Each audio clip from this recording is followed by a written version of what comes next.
So let's talk a little bit about what this session is going to cover.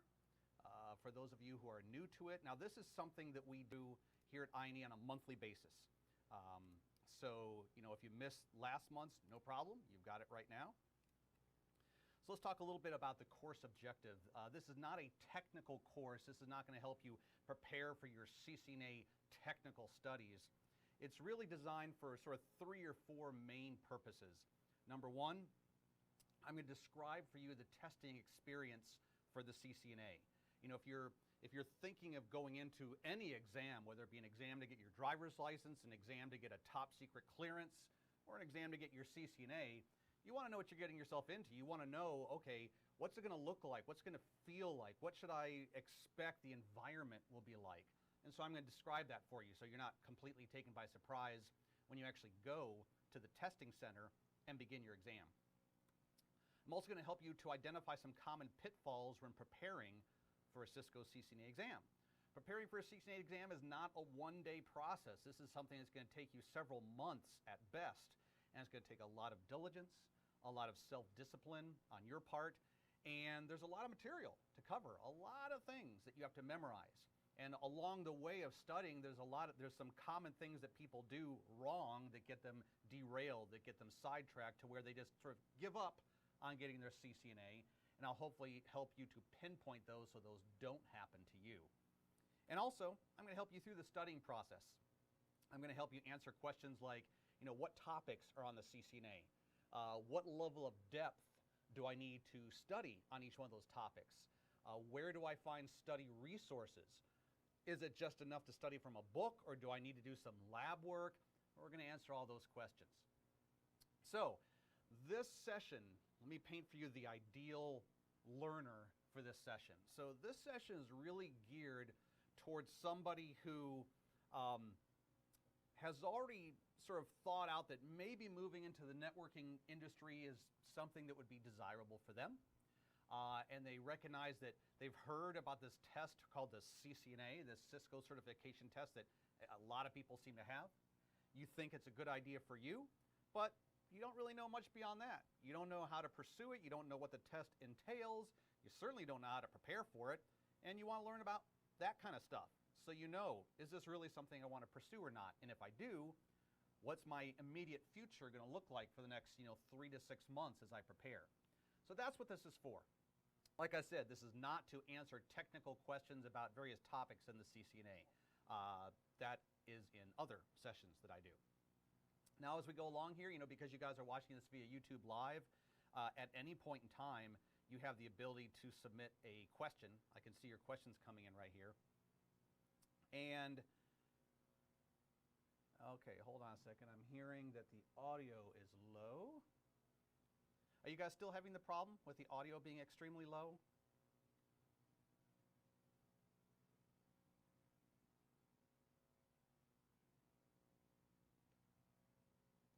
Check 1, 2, check, check, check. Okay, so why is the audio so low? Hold on a second. Maybe I can do something to tweak that. What about, let's see.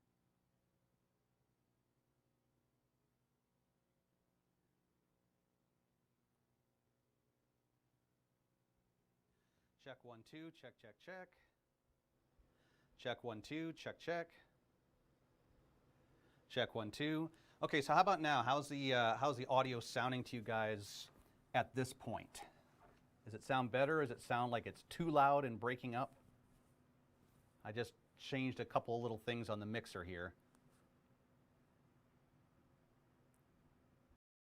Real estate to do that. So the way I've sort of divided my slides here is in small little pieces of 10 to maybe 20 minutes per section.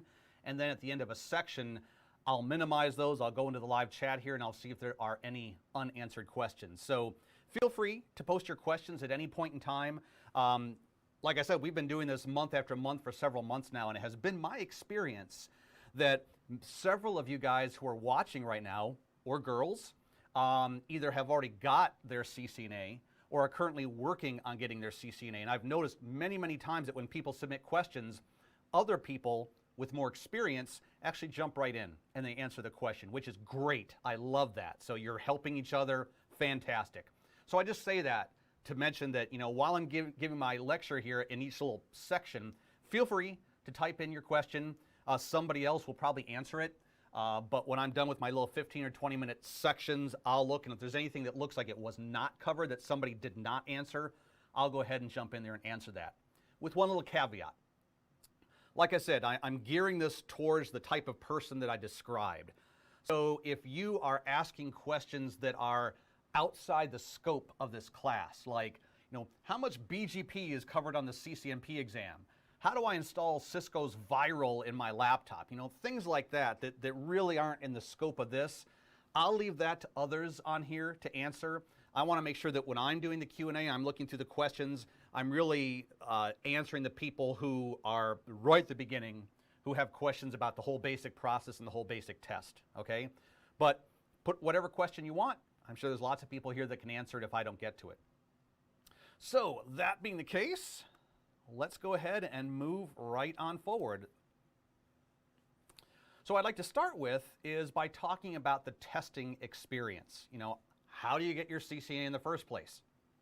Well, the first question you have to ask yourself is, do you want to pass, or I should say take and pass one exam or two exams? Now you might think, oh, well, that's a no-brainer. Why would I ever take two exams if I can get the same certification by taking one exam? Well, there's actually some good reasons for that. So the two separate exams are called the ICND-1 and the ICND-2.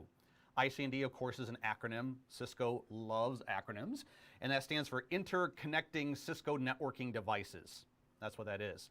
And certainly, you would take and pass the ICND-1 first and pass the ICND-2 second. And if you pass both of those exams, there you go. You're given a CCNA number and you're officially CCNA certified. Or you can take one exam, which is called the composite exam. Now let me show you where you find these exams, because each Cisco certification exam has an exam number, and you need to know what that number is when you're registering for the exam. It's really easy to find. So if you want to follow along with me here in your browser, just open up another tab or something and go to our good friend Google here. I'm going to go ahead and maximize this. All right, and just type in Cisco CCNA.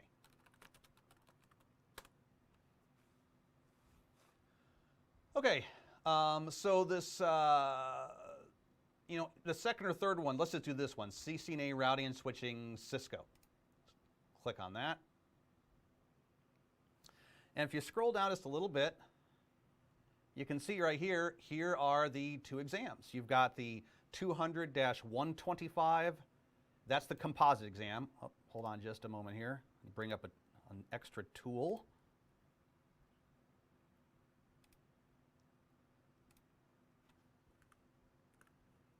All right, so the 200-125 is the composite exam, and the two separate exams are the 100-105 and the 200-105, and you would take those in that order.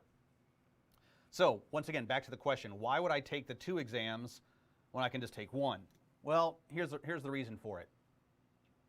So if you have already been working in the Cisco networking industry for quite a while, maybe not quite a while, but you have some networking experience. You already know like what Ethernet is, you know what IP is, you have a familiarity with IP routing protocols. This is not a brand new career change for you.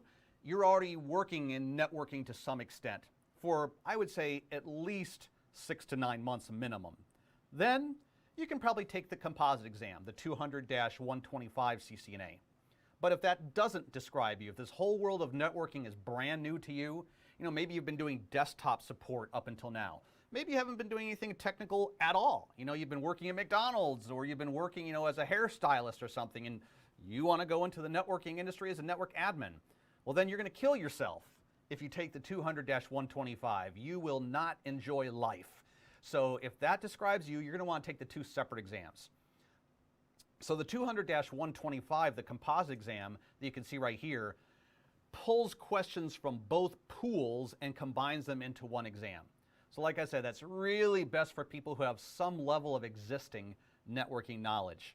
But if that doesn't describe you, take the 2 separate exams. Okay, now while I'm here, let's say that we flash forward into the future. Okay, so we're now like 6 months into the future. Oh, maybe that's a little too conservative. Let's say 3 months into the future, and you're ready to take your ICND-1. You know, you've been studying it, you've been doing online tests and passing all those. You can answer every single flashcard that you've created.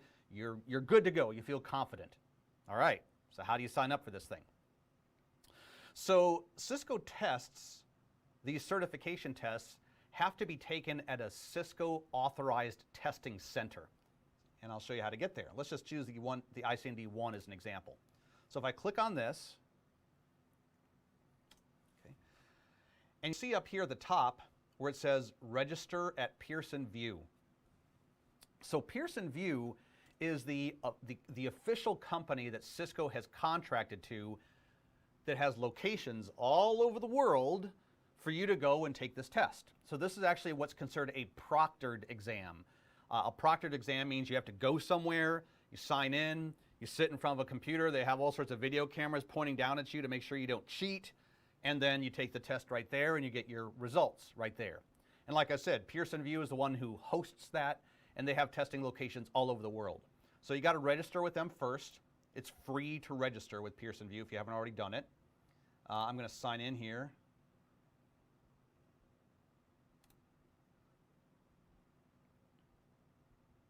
And this is why you need to know the test number. So let me go ahead and go on here. Okay, so we want to click on proctored exams. And from here, we just want to type in 100-105. That's for the ICND-1. And there it is. What are these other 2 things right here? So the first one is just the test by itself, and I'll show you how expensive that is in just a moment. These other 2 things are a little bit more expensive because you get, you pay for the test, and you also, as you can see here, get either 30-day or 60-hour access to some learning labs.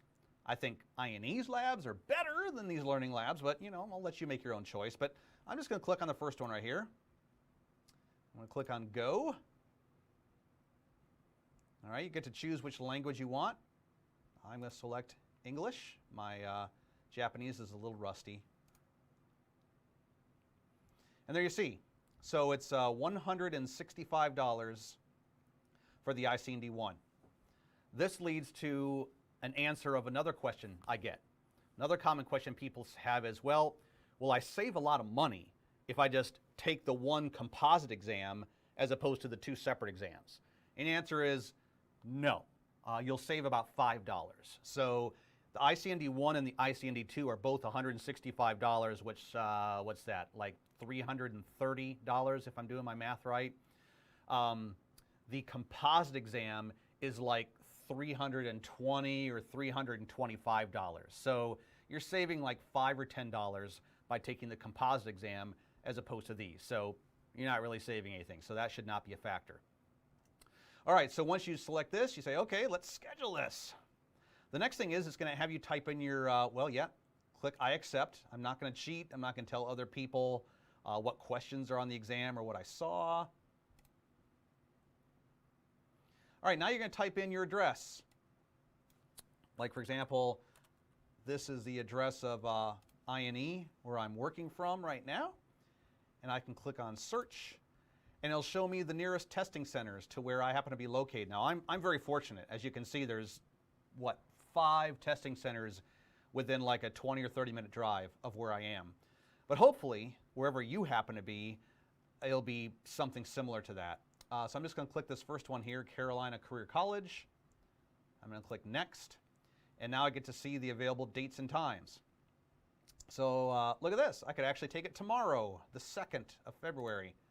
Let's click on that. And here's all the various times. Okay.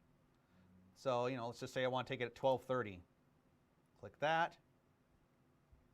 And this is about as far as I can go, because at this point I would be putting in my credit card, which I don't want to do. But at this point, just put in your credit card, you pay for it, and then that's it. You're good to go. So that is how you register for any one of these Cisco certification tests, whether it be the CCNA all the way up to the CCIE, you do it through Pearson VUE. Okay, so that being the case, let's keep going on.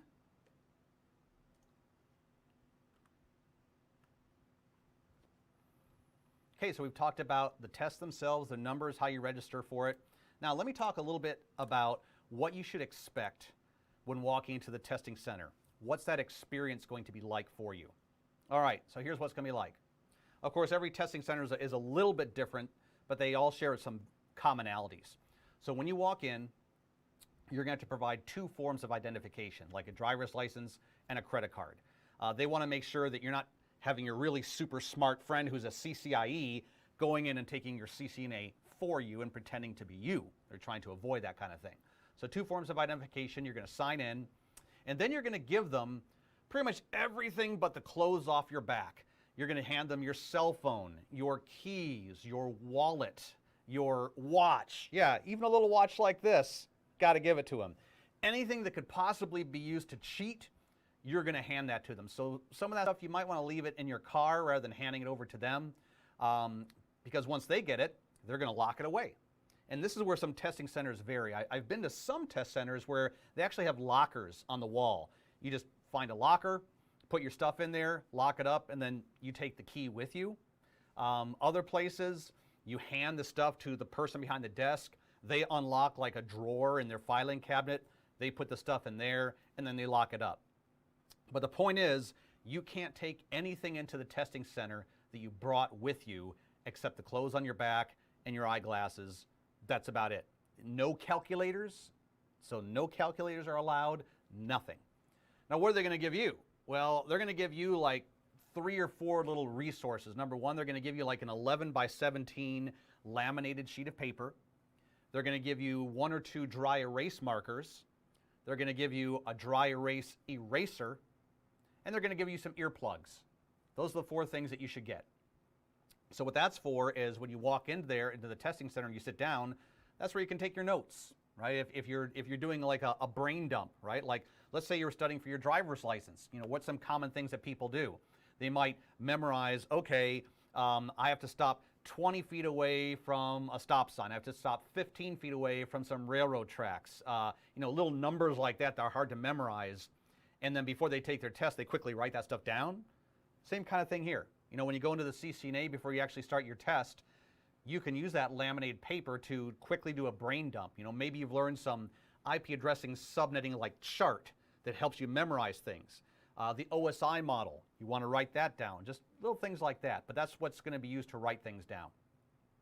Okay, now they're going to take you into the room that has all the cameras in the ceiling, and they're going to sit you down in front of a computer, an old style desktop PC, and it's going to be in a little cube, so there might be other people sitting right next to you. And that's a good reason why you might want to wear those earplugs, because I don't know about you, but when I'm hearing people sobbing and weeping next to me because they're failing exams, it's real hard for me to concentrate. Or, you know, if I'm sobbing and weeping, I don't want to hear myself. So put in those earplugs. It makes it a lot easier for you to concentrate. So they're going to log you in into the computer. They're going to walk away. Now at this point, the timer has not started yet. And by the way, yes, these are timed exams. You don't have all day long to take it.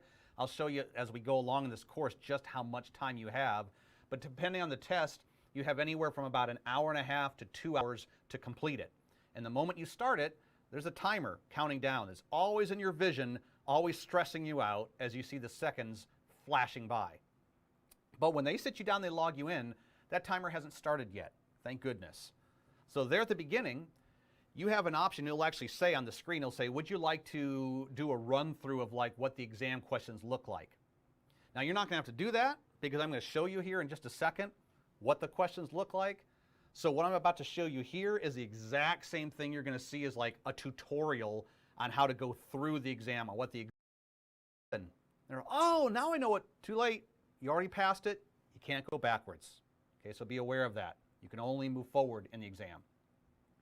Also, it's highly likely, especially if you are a non-native English speaker, but even native English speakers, it's highly likely that you will run across 1 or 2 or 3 questions that are just poorly written, that are ambiguous, that are vague, or you'll read the question, it'll say select one answer, and you'll be looking at the answers, and you'll say, well, technically, A and D could be correct for this. Bad question. It's just going to happen. Now, why I'm bringing that up is to set your expectations, also to let you know that on each question, there's a little area where you can submit comments. Now, you might be tempted to say, oh, I'm going to submit a comment. This question was terribly worded. Both A and D could have been correct, and this is why, blah, blah. You're wasting your time. Now, I'm not saying that because I'm saying Cisco doesn't read those comments. I'm going to assume that they do, but your time is not going to stop or pause because you're submitting a comment. You're wasting precious seconds or possibly minutes writing down comments complaining about the format of a question when you could be moving on to something else. So unless you just feel a real burning passion to write a comment, I would skip that and just keep moving on. You need all the time you can get. All right, so what do the test questions look like? Let's take a look. We can actually go to Cisco's website that we were just on and take a look at that. So I'm going to go back here. And notice right here, it says, review the type of exam questions. So we're going to click on that. Now, if your browser is like mine, you have to right-click in here and select play. All right, and here's the types of questions. So you have multiple choice, single answer, pretty self-explanatory. You also have multiple choice, multiple answers. And what's nice about this is they will actually tell you, choose 3 or choose 2. Now, I'll tell you that probably 80% of the exam is made up of these 2 types of questions. Multiple choice, single answer, multiple choice, multiple answer. Now, what's the remaining 15 or 10% of the quiz going to look like? Well, that's where you're going to get these other ones here. Drag and drop. Not going to see too many of these. You might get 1 or 2 of these questions in the entire exam. You might get none, but there's very few of these. I have never seen a fill-in-the-blank question. Doesn't say that it doesn't exist, but I've taken the CCNA several times just because periodically I like to go in there and just refresh myself on what topics are the heavy hitters, how are they phrasing their questions, and I've never gotten one of these. So if you ever do see one, let me know. I'd like to know if you got one of these. But just don't tell me what the topic was, because that would break the non-disclosure agreement, and I don't want both of us getting kicked out of our jobs. Now, this is the dreaded router simulation, and I say dreaded because this requires that you actually configure something. Now, you might be saying, well, what do you mean by configure something? I'm new to this whole thing. What I mean by that is, you know, at the end of the day, when you achieve your Cisco CCNA certification, you're now applying for jobs or something. A prospective employer, when they see that you've got your CCNA, to them, that means more than you know some stuff. That means you can do some stuff. That means you can log on to their equipment, their networking equipment, and you can make that equipment do things. You can turn on certain features. You can modify certain features. You can turn off things. And so these simulation questions are testing your ability to do that. So to get your CCNA, not only do you have to know a bunch of theoretical things like how this feature works, that when this event happens, it triggers this other event to happen. Here's a timer of how long this thing waits until this other thing happens. There's a lot of that, but there's also a lot of questions about commands. Cisco has their own software called the Cisco Internetworking Operating System, or iOS. It's not the same iOS that you find on Apple products.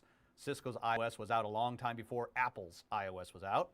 And the Internet Working Operating System is a command line software, meaning it's not GUI based, it's not drag and drop and punching buttons and stuff like that. You have to type in commands to get the devices to do what you want. So the CCNA and all the other certifications test your knowledge of, do you know those commands?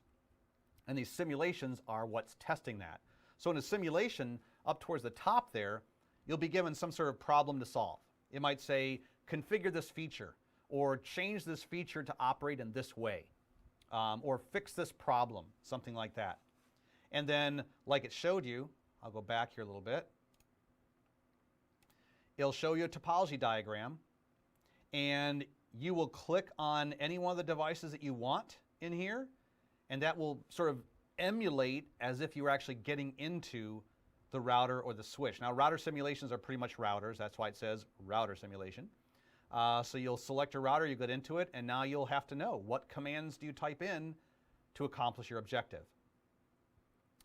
Now, these can take a lot of your time. A single router simulation can sometimes take 4, 5, 6 minutes of your time. Just depends on how long it takes you to read the question, how familiar you are with the technology that's asking you to do. So that's why I say these are dreaded, because as opposed to a multiple choice question that you can burn through in about 15 seconds, this thing will take you several minutes. So you definitely want to watch the counter, you want to watch the clock as you're going through a router simulation. The nice thing about these is you're not going to get too many of them. Sometimes when I've taken these tests, I've only got one simulation. I think the most I ever saw was like 4 simulations. So you can expect to get somewhere between like 1 and 4 of these in your exam. Now, there's another type of question you might get, which is very similar to this, which is called the testlet. It's kind of like a router simulation. You know, you're given some sort of question up here. And then this is several multiple choice questions all built into one. So up in the top is describing something, and then based on what you read up here, you should be able to answer all of these. Now, I don't like these because this only counts as one question. In other words, you know, on the Cisco website, it might say, well, when you take the ICND1, you're going to get, let's say, 55 questions. Well, this counts as one of those 55, even though it's actually 4 questions in one. So I don't like that, but that's just the way it is. And then there's the simlet. So the simlet is like a router simulation in that you are logging into a device, like you see right here. But here's the difference. Like the testlet, this is several questions built into one. And so you're answering the multiple choice question above by logging into the devices. So this is not really used to configure or turn on a feature or modify a feature. This is really testing your knowledge of, do you know how to monitor existing networks? Do you know how to get into a device and enter the correct command to find the answer to a question? So that's what these are. And you can see there's, you know, 2 or 3 questions built into one. So those are the 7 different types of questions you will find when you take any one of these tests. And like I said, 85% of it roughly will be multiple choice. The other 10 or 15% will be these other various kinds of questions that you'll see right here. Now in this session here, the last thing I want to hit, and then I'll do a Q&A, is how well did I do? You will know that to a degree. Now, as soon as you hit submit on the very last question, it'll tell you what your score is. It'll tell you what your total score is. It'll tell you what a passing score was, and you'll know. It'll either say, congratulations, you passed, or it'll say, I'm sorry, you failed miserably, go back to your other job. But it will tell you if you passed or if you failed. And then you know, if you failed, well, that's when it's embarrassing, because you walk out of the testing center back to the main desk there in the lobby to get your keys and stuff, and that man or woman sitting behind the counter, they're going to pull the printout and hand it to you. So they're going to see right there if you failed or if you passed. Now, hopefully if they're polite, they'll pretend like they didn't see anything if you failed miserably, but still, kind of embarrassing. I mean, I've never experienced that, but you might. Now, as far as that score report is concerned, let me show you something else. Actually, I'm going to show you this in the next section. But when you get the score report, it's not incredibly detailed. It'll say something like it breaks the test down into anywhere from 5 to 7 sort of general categories, like routing, LAN switching, network security. And then for each general topic, it'll say you got 90% in this, 10% in this, 14% in this. So you won't really know what specific questions you got wrong. You'll just know sort of in general, oh great, I did really good in routing, but I totally blew it in LAN switching. So you'll have somewhat of an idea as to what you need to go back and study further before you go take the exam a second time, or third time, or fourth time. There's no limit to how many times you can take this. Cisco is happy to collect your money. If you want to take this thing 10, 15, 20 times, it's $165 a pop. You're not going to get any discount by taking it a second, a third, or a fourth time. Cisco doesn't have any pity on you because you failed. You're going to have to pay the full list price every single time you take it. Now be aware that the vast majority of people who take these CCNA exams like the ICND1, the ICND2, or the composite, most of them fail. I think the last time I looked, it said something like, statistics says something like 70% of all people who take it the first time fail on the first time. So don't beat yourself up if you fail the exam on the first time. You're in the vast majority of people. Just be aware that is a distinct possibility. Okay? So that ends this first section of our program. So now I'm going to go back to the Q&A here and see if there's any questions. All right, let me scroll up. There's a lot of stuff here. Let me see if there's any unanswered questions.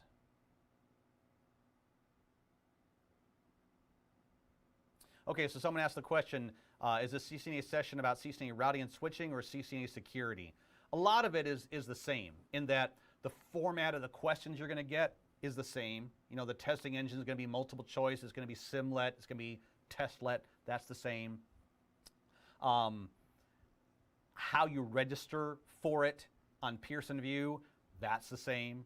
A lot of things I'm going to talk about study tips and techniques, that's going to be across the board, whether it be CCNA security or CCNA routing and switching. So all my examples are going to be based on the routing and switching CCNA, because that's what the CCNA that most people start with.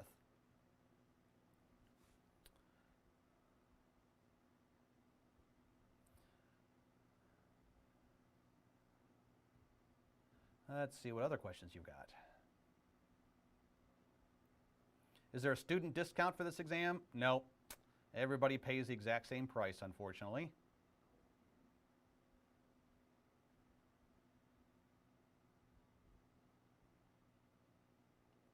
And yes, if you want me to show you how to use Google Maps and a calendar, I'd love to do that. No problem. Let's see.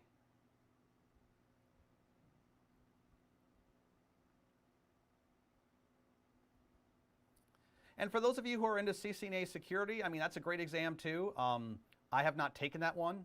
I'm actually studying for that one right now myself. But I just mentioned that most people who are brand new to the networking industry, they would start with the CCNA routing and switching. Routing and switching is really the foundational baseline technology you need to know. If you started with CCNA security, that test assumes you already know the baseline. It assumes you already know what IP addressing and subnetting is. You already know what switching and VLANs are. So that's why you wouldn't want to start with the CCNA security. If you want to give them the clothes off your back, of course you can. They're not going to give you any discount. If you want to wear Google glasses, I don't think they're going to allow that. I guess it depends on how smart the guy is at the front desk there, if they recognize what a Google glass is or not. Let's see. What happens if you fail your CCNA when you're a CCIE? They will take out this shovel with very sharp edges and hit you on the side of the head with it. No, absolutely nothing. You know, if you've got an active CCIE and you go and take the CCNA or the CCNP and you fail those exams, hey, that's just between you and the person there in the lobby. Nobody else has to know. It's not going to take away your CCIE, has no bearing on it.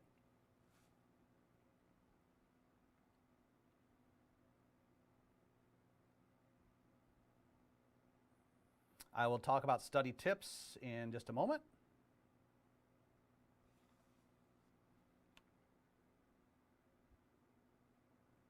For prospective network engineer, what is the route to take? So high-level answer to that is, number one, study and get your CCNA and get your CCNP.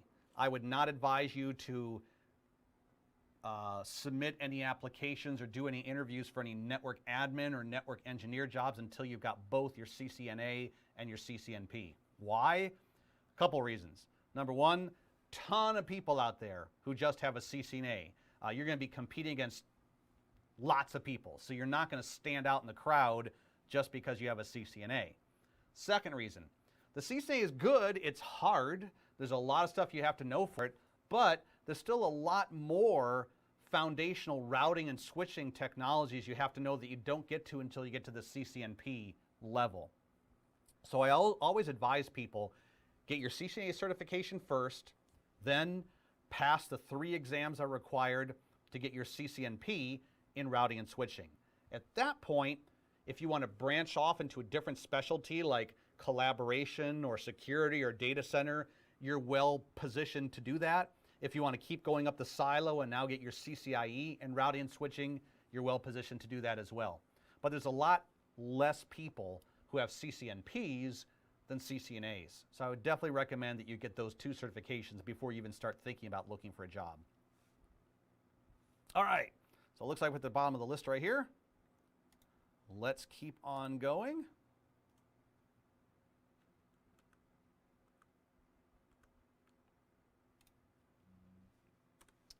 So the next section, the topics. What I'm going to answer in this section, what I'm going to talk about are answers to the following 2 questions. Number 1, how do I know what to study? How do I know what topics are on the exam? And number 2, once I do identify the topics, how much depth do I have to study in each topic to pass the exam? So that's what I'm going to be looking at. So the first answer, so how do I know what topics are on an exam? Where do I even start studying? First place you want to look at is the Cisco website. You want to look at the CCNA blueprints. What is that? That's right back where we were before. So let's go back to here.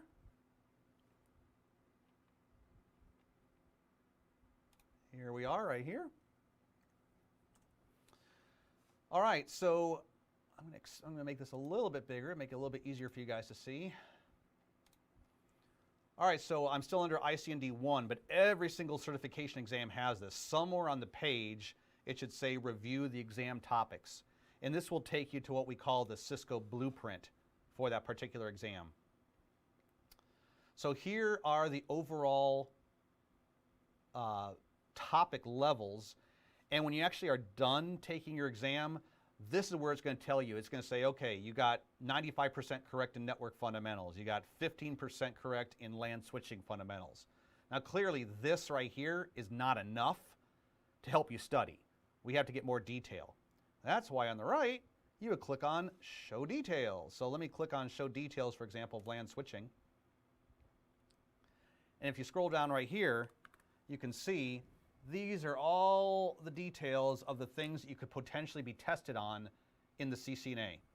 So anything that you see there in that bulleted list is a possible candidate for you getting 1 or more questions on that topic. Okay. So this is your first line of defense as far as answering the question, what topics do I study? Now sometimes, this is unfortunate, but sometimes people buy Cisco's official books, and I'll show you where to find those in just a second. Cisco actually has, they've partnered with O'Reilly, and Cisco has their own sort of book company called Cisco Press. And Cisco Press has hundreds of different books. Some books are specially geared just to help you prepare for a particular exam. Some books just focus on a particular technology or topic. So Cisco Press has books called Official Certification Guides and Foundation Learning Guides for pretty much all of their exams. Now here's the unfortunate reality. You could get the official certification guide for ICND 1 that we see right here. Go through it, read it, and not every single topic on the blueprint here might be in that book. Vast majority of them should be, but some of them sometimes are not in the book. So don't use the book, the certification guides, as your official gospel about what topics I need to study. Certainly any topic that's in those books is a candidate for you to be tested upon, but always refer back to the blueprint here, because there may be some bullet points in the blueprint that are not in the book, and you're just going to have to Google those. Or you'll have to go to Cisco's website and try to find, configuration guides or maybe white papers or something on those handful of bullets that did not make it into the book. So this is where you want to start, right here. All right, so that is the blueprint. And also these blueprints you can download. You can see right here, download a complete list of topics in PDF format. So just download it so you have a handy PDF and you can just check it off as you cover each topic. And also a lot of times what I'm doing is, as I'm studying for an exam, I will create flashcards for myself. And I'll talk more about flashcards in a section coming up here in just a second. But like in the upper left corner of the flashcard, I might say something like LSF for LAN switching fundamentals, and I might put 2.5 or 2.6b, and that means that that flashcard is covering that particular bullet. That way, when I'm done making my flashcards, I know I've created a set of flashcards for myself that cover every single bullet here in the blueprint. Okay, so now the second question. Now I know the topics. How much depth or detail do I need to know for each one of those topics in order to pass my exam? For example, when you look at topic, let me go here and expand this a little bit. You know, look at interpret Ethernet frame format. Okay, this one right here. Well, the Ethernet frame actually has several different fields in it with all sorts of bits that mean this and bits that mean that, and you don't necessarily have to know all the gory details of the Ethernet frame, and that there's several different flavors of Ethernet frame in order to pass your CCNA. You know, that could be up to CCIE level sometimes. So how much knowledge about Ethernet frame formats do we actually need to pass the CCNA? That's where I would recommend that you look at Cisco's official books. You go to Cisco Press, you know, and check out their official certification guide and or their foundation learning guide. Now, if you have the funds, I would actually recommend that you get both. The foundation learning guide goes into a little bit more depth and detail than the official certification guide does. But the official certification guide has, like, for example, practice tests and quizzes and things that the foundation learning guide might not have. So those two books, when you pair them up together, are really good study tools. Now, I'm fortunate that because I work here at INE has a company subscription to an awesome website called Safari Online Books. And if you have the money for this, I would absolutely recommend that you look into it. I'm going to go ahead and expand this here a little bit. If you go to Google and just type in Safari Books Online right here. Now, this is a website founded by O'Reilly. Okay, so that, you know, they're a huge publisher of technical books. And it's a subscription base, so you can subscribe for as little as 1 month. You can subscribe for a year. You know, clearly, the longer you're subscribed to it, the more expensive it's going to be. But once you are subscribed to it, you get access to literally thousands of books. And so, for example, the price you pay for a single month will be about a little bit more than what the cost of some of these hardback books would be if you bought them from Amazon. So that's why I love this. So, for example, if we were studying for the ICND 1, I would go up here in the upper right here, and I would type Cisco 100-105.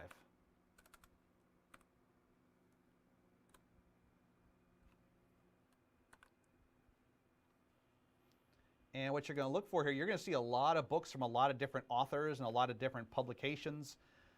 I would recommend starting by looking for the official certification guides from Cisco Press. So let's just go through here, and here we see. Here's the official certification guide academic edition, and then you'll there's some videos in here.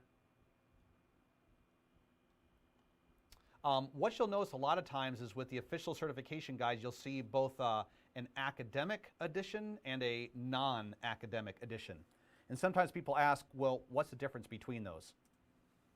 I actually read something from Wendell Odom, who actually authored these, where he explained in his own words what the difference was. I love the way he explained it, so I'm going to try to paraphrase right here. He said that the official certification guides, not the academic editions, the other ones, are designed for people who are doing self-study. And the primary thing is at the beginning of every chapter, you'll have a quiz. They call it a Do I Know This quiz. It's got anywhere from 10 to 15 multiple choice questions. And then you'll have the topics. The academic edition was really designed for like a classroom format, for an instructor to use and hand this out to students.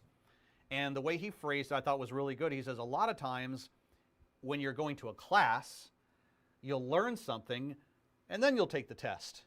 So really, the only thing that's different here with the academic edition is that that test is at the end of the chapter instead of at the beginning of the chapter. That's it. Also, some of the colors are different and like some of the diagrams and things, but the content is exactly identical. So it really doesn't matter whether you get the academic edition or the other one. Just don't buy both because you're wasting your money. You're getting the exact same thing. All right, so I'm just going to click on the academic edition right here. And you can open up the table of contents. Now I think this here, actually I think this is just a video, so where's the actual book? Let's do it this way.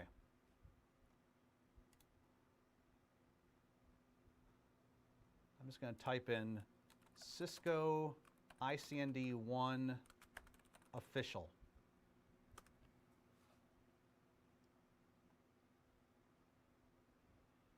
There we go. All right, that I believe is the book. Well, certainly this one is. This one does not have a video icon next to it, so that's got to be the book. All right, view table of contents. So we're trying to answer the question, for any given topic, how deep do I need to go in the topic? All right, let's just find one right here. How about, oh, I don't know, how about, I know one of the things at the level of the ICND 1, you learn about a particular routing protocol called RIP, a Routing Information Protocol.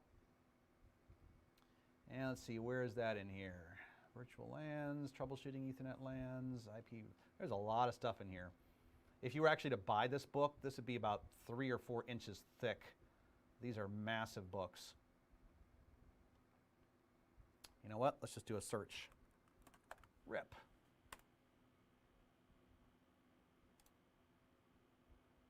Okay. How about something else? How about VLAN? Okay, we got 28 hits on that, so let's just find where that shows up. Okay, so virtual LANs, click on that. Should take us to that section. And here it talks about virtual LANs. So as we read through this, whatever level of depth it goes to in the book, that's the appropriate level of depth you need to study. If it's covered here, you should know it. If it's not covered here, well, I'm hesitating on that. I would like to tell you that if it's not covered in the book, you don't have to know it. Unfortunately, that's not the case. I've heard on more than one occasion students or learners who complain saying, hey, I got a question on the exam that wasn't even in the blueprint. Or I got a question on the exam about, let's say, virtual LANs, and it wasn't even, the way the question was phrased, what they were asking me wasn't even in the book. Now that doesn't happen a lot, but it may happen. I don't know why. I don't know why that happens. Just be aware that's a possibility. Here's one possible explanation for that. When you take any of these exams, a lot of times before you start your timer, it'll say something on the page that you might encounter a question that's like an experimental question, meaning this is a question that doesn't actually count towards your grade at all. Whether you pass the question or fail it is irrelevant. Cisco just wants to test and see how many people taking the CCNA already know this. They're just trying to gauge, they're trying to assess, is this a topic that we might want to add to future exams and put in there? Now you won't know when that happens. As you're going through the questions, you will have no idea which questions actually apply to your grade, which are like 99% of them, and which questions fall into this experimental category. My guess is if you see a question, you're like, what the heck is that? That wasn't on the blueprint. That's probably one of those experimental questions. Probably, not a guarantee on that. So, to answer the question, look in the foundation learning guides, look in the official certification guides, and the level of depth they cover any given topic in there, that's the level of depth you're going to want to go to in your studies. That's what you're going to want to memorize. So the official Cisco Press books. Now there's one other way you can study, of course, is our videos, our INE CCNA videos. Now, for those of you who are watching, I don't know if any of you have already purchased INE's videos or have an all access pass or whatever, but let me show you, without having any INE products whatsoever, there's still a way for you to see what videos we've created, the topics of those videos, so you can get a taste of what's in there. So you can follow along with me if you wish. So if you go to streaming.ine.com, all right, and I'll go ahead and zoom in on that. All right, so streaming.ine.com. From here, you'll be able to see, now you're not going to be able to watch the videos, but you'll be able to see the titles and the descriptions of every single video we've got. So for example, click on Cisco, click on CCNA, click on routing and switching. So for example, in here, if you click on, see, talking about ICND1. So if you look in this second row here, and you look at the second one over, 100-105 technologies, you can click on that. Now, at this point, if you're not logged in, if you're not a member, if you haven't purchased anything, this is as far as you can get. But anywhere in the world, the public should be able to view this. And here you can see the titles of all the videos in our course and the duration of the videos. And these videos clearly are you know, I created this particular set, and I created this in mind with, I want to do topics that were on the blueprint, and I want to record the videos to a sufficient technical depth that was required for the CCNA. So that's another option for you, is to purchase a set of these videos or something, and the depth should be more than sufficient for you for studying. There's one other thing you can do. Let's say that you actually want to purchase a book. You know, maybe getting a Safari subscription is just a little too pricey for you, and all you can really afford is 1 or 2 books. Now, if you go down to your bookseller, or if you go to Amazon, you'll see there are like tons of books written for CCNA preparation. There's the official Cisco Press, and there's other ones as well. If you can only buy 1 or 2, how do you pick one? Well, you're probably already familiar with this, but just in case you're not, I want to show you an awesome feature that Amazon has, which is called the Look Inside feature. So I'm just going to go on here. And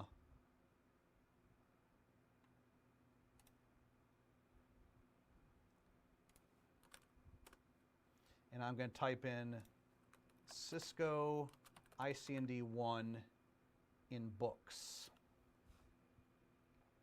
All right, let's just look at the official certification guide as an example. So notice on here on the left, it says Look Inside. This is an awesome feature that Amazon has. When you find a book that says that, you can click on it, and it will preload some sample pages of this book. And so what I think is awesome about this is, you know, let's say I've got like 5 or 6 books which are all claiming to help me pass my CCNA, and I'm trying to figure out, okay, which one do I want to spend $30 or $40 or $50 on? Well, rather than just selecting one blindly, I can pick one from this list here, and I can do the Look Inside, and I can start reading through it. Let's find an actual chapter here. What's all this stuff? Oh, these are answers to questions, it looks like. All right, so let's go up here. Appendix, blah, blah, blah. All right, so for example, here's a page. I could read through a couple pages of this, and very quickly I'd be able to tell, all right, well, I like this author's style. I like, you know, his or her writing style. I like the analogies that this person uses. I like the diagrams are very clear, or maybe just the reverse. I might read one of those books, I might say, man, this thing stinks. I'm left with more questions than answers. The diagrams are horrible, they're too small to read. The analogies are terrible. I don't want that. So this is another tool available to you, is go to Amazon, click on Look Inside, and just use this on several books to get a feel for which book appeals to you. Everybody's got their own personal style.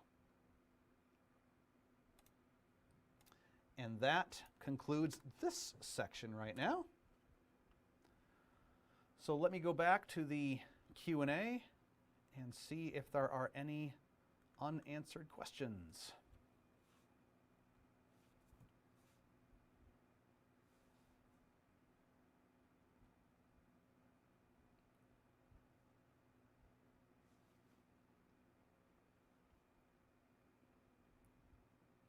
There's a question, how much, if I'm going to paraphrase her question, I think you meant to say, how much does Cisco cooperate or help for finding or hiring a CCIE?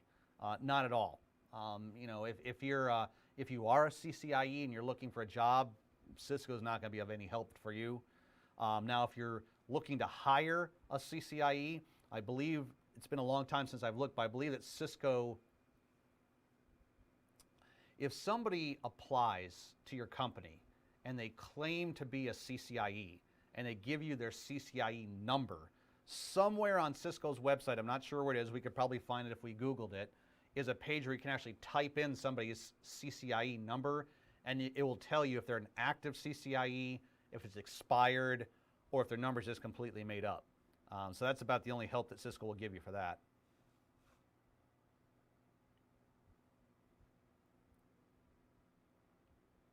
Somebody's asking me, what's my strategy for reading? So I was going to cover this in a little bit. So I've got another section coming up here about, okay, how do you study? How do you prepare? What do you do as you're learning this stuff? So I will get to that. I just wanted to show you where to find the tools to begin with. What's the salary for a CCNA technician?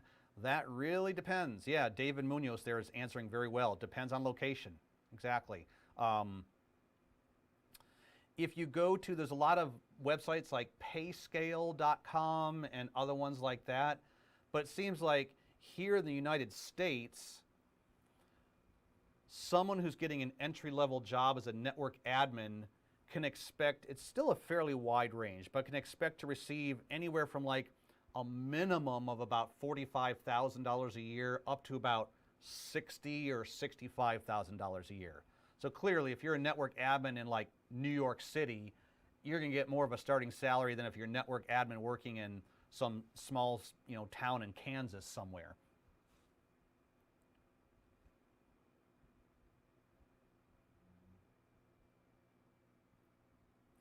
Eloy, I see there you say that you've got an all-access pass. Yeah, so on what we offer at I&E is a combination of like 3 things. Specifically, I'm just going to talk for CCNA right now. For CCNA preparation, clearly we offer videos, lots of different videos. We also have a couple of online practice exams that you can take, which very closely replicate the experience you would have when taking the actual CCNA certifications. We have those. And we have CCNA workbooks, and I'll talk about that as well. That's for doing lab practice with a structured, pre-written lab guide.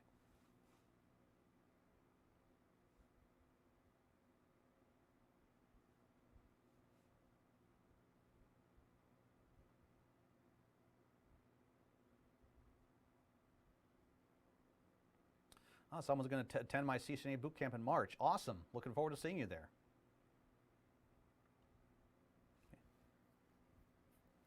And someone asked, what is your schedule in reading books? That is completely up to you. A very common question lots of people get who've gotten their CCNA and I get is, how long does it take to get a CCNA? Well, let's break it down to the 2 separate exams. I'll just say, you know, how long does it take to get the ICND 1? How long does it take to get the ICND 2? So what I generally tell people is, if you can afford to dedicate a minimum of an hour and a half during the Monday through Friday, during the work week, an hour and a half of studying, and on the weekend, a minimum of 3 hours on Saturday and 3 hours on Sunday. That would be the absolute minimum. And if you're pretty good at memorizing stuff, I'm not saying you have a photographic memory, but you know, you can handle memorizing stuff. With that type of study schedule, you're probably looking at somewhere between 3 and 4 months of doing that every day, and so that you're ready to take your ICND 1. And then another 3 to 4 months after that before you take your ICND 2. So that's what I recommend. If you don't have during the workday, if you don't have an hour and a half block, at minimum, divide up into half-hour segments.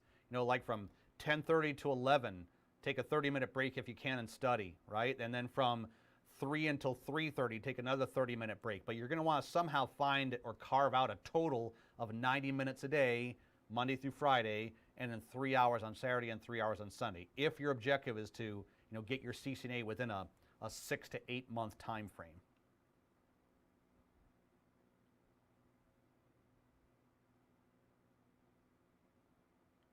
As far as Cisco hiring, so I used to work at Cisco. I worked at Cisco for quite a long time. I worked there for about 17 years, and I left Cisco back in 2013, but I still am friends with people who work there. As far as their hiring practices, a lot of it really depends on what type of job you're trying to get there.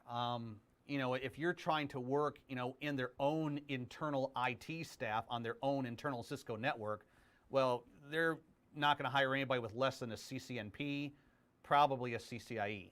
Now, if you want to get hired there to take like technical support calls, if you want to work in their technical assistance center,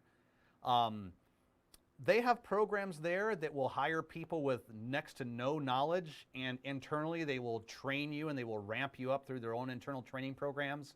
A lot of times that's reserved for either college students or people who are fresh out of college who can basically afford to work for free and go through this training program. And then after about 4 to 5 months, then they're hired on and they actually get a salary.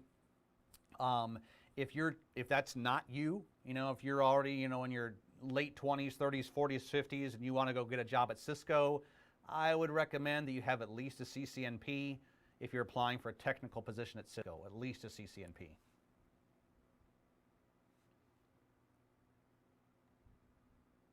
All right, let's go into the next section. And this is what I think a lot of you guys have been waiting for, which is study tips. How do you effectively study for your CCNA? So here I'm going to talk about various resources that you have available to you, and how to use those resources in no particular order. So clearly, to start with, in order to learn the technical topics from scratch, because you don't know them, you're going to want to take advantage of either books, videos, and or online documents. Now this really depends on your own personal learning style. Some people do really well with videos. That's their primary way of learning. Other people, they just can't stay focused on a video. After watching a video for about 5 or 6 minutes, they find themselves dozing off, and they just do better with books. It's completely up to you.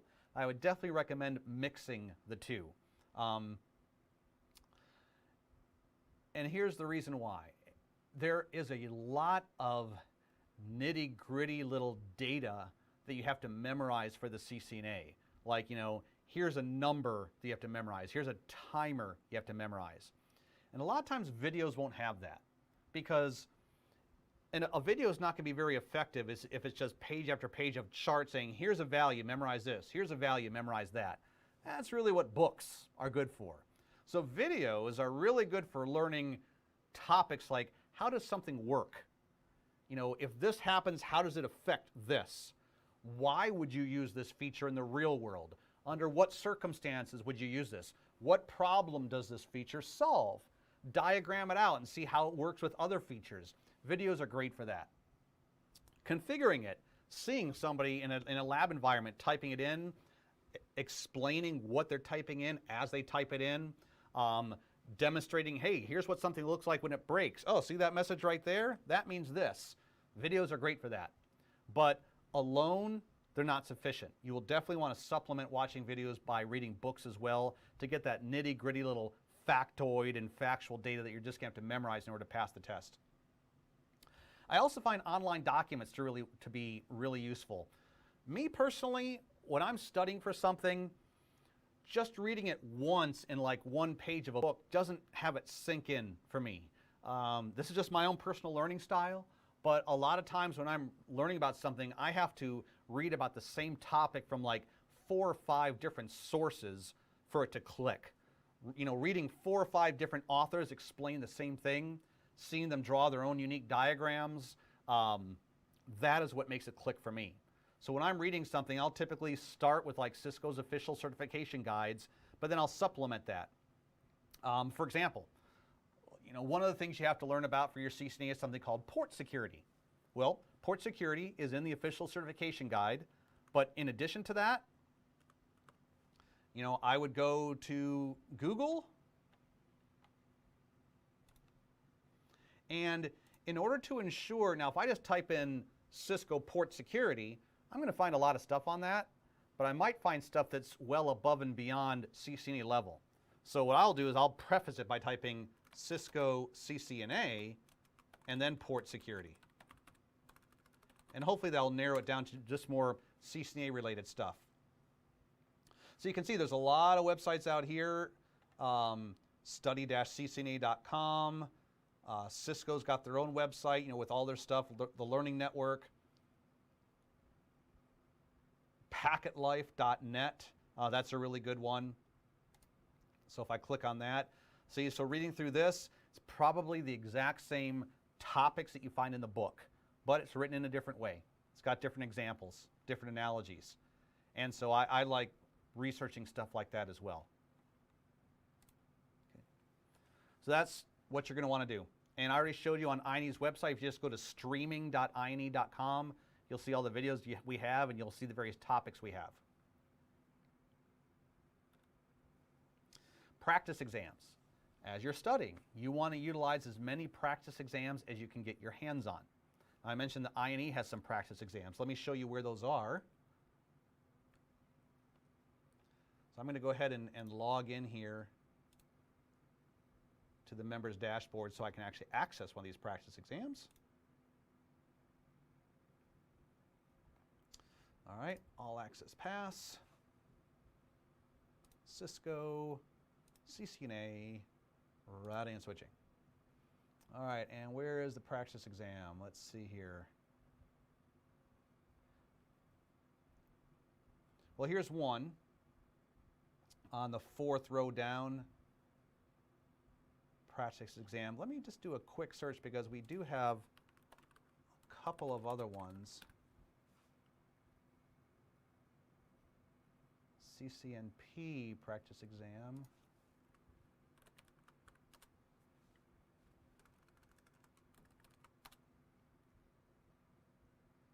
CCNA routing and switching practice exam. Well, we'll just go with this for now. So if I click on this one right here, and by the way, I'm not sure why it's not showing up in here, but we also do have a separate ICND1 and ICND2 practice exam. Not sure why it's not showing up in the way. I must not be looking for it the correct way. But the format is the same. Once you click on Begin Practice Exam Attempt, the exam will start. And just like the real exam, it is a timed exam. So you'll see up in the upper left corner, go ahead and zoom in on this a little bit. You'll see how much time you've got left, 89 minutes and 50 seconds. Shows you what question you are. You're on question 1 out of 60. Like the CCNA, this is pulling a random sampling of questions from a larger question pool. So I'm just going to select some of these at random, and I'm not going to pay attention to them. I'm just going to do like 3 or 4. Select the best answer. All right, how about that? And how about this?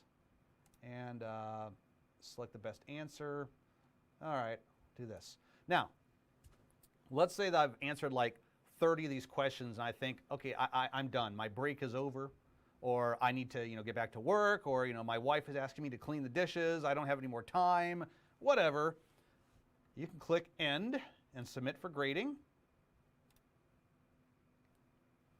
And what this will show you right here is it'll break it down. And just like in the actual Cisco certification exam, it'll say, like for ICND1, it'll say, 5% of the questions are in network device security. 26% are in LAN switching technologies. And so you'll be given the same percentage of questions in those topics on our exams as well. And for anything where you got an X, that means you got it wrong. So if I click on this right here, so this will show you, right, this one in orange is the one I selected. Down here it says this is the correct one. And many of these questions, not all of them, but many of them even have a video walkthrough. Where if you click on it, you will see yours truly explaining the question and why the right answer was the right answer. So there's that. There are also tons of other companies that have practice exams. And certainly if you buy the official certification guidebooks, there's practice exams in there. So basically, take as many practice exams as you can. And I would advise, don't even think about taking the actual test until you're always getting like 90% correct or higher on every single exam you take. That's when you know, okay, you're ready. Because you don't want to be wasting $165 a pop taking that test 3, 4, 5 times.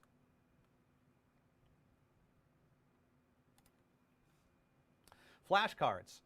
I love flashcards. There's 2 ways to do flashcards. There are online flashcards and there are actual, paper-based flashcards. There's a lot of websites you can go to where you can create online flashcards for free. Just one that comes to my mind is called Study Blue. I'm sure there are others. Study Blue. So if you go to Study Blue, you can create your own flashcards. I don't know what the heck that is.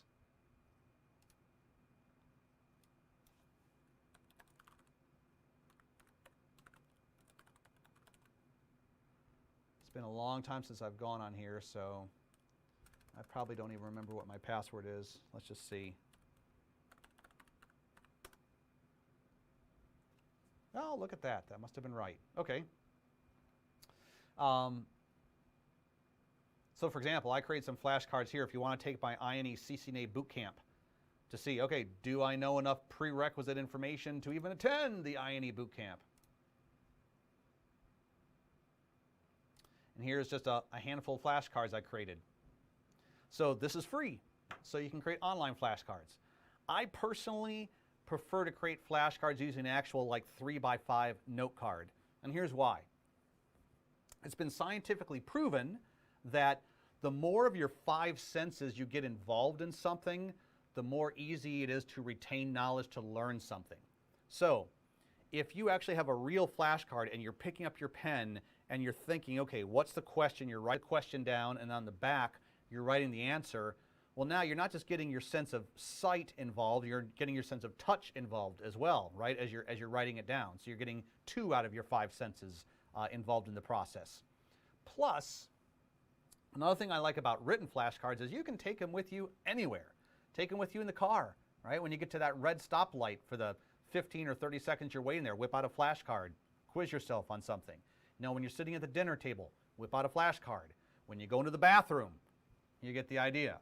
Also, real flashcards, you can give them to your friends, to your family, to your dog, and have them test you on something. And other people love to get involved and see how how smart you are as you're going through flashcards. So I am a big proponent of flashcards. Study with a group, if possible. And this could be a group that you actually physically meet, at some building somewhere. It could be an internet-based group. But if you're studying with a group, you want to make it as interactive as you possibly can. And what I mean by that is the best study groups are the ones that hold the group members accountable. In other words, if I just show up every Tuesday online from 4 to 6 p.m. to some study group, and I can just sit back and do nothing, that's not going to help me. I need to be held accountable. Now, what does that mean, to be held accountable?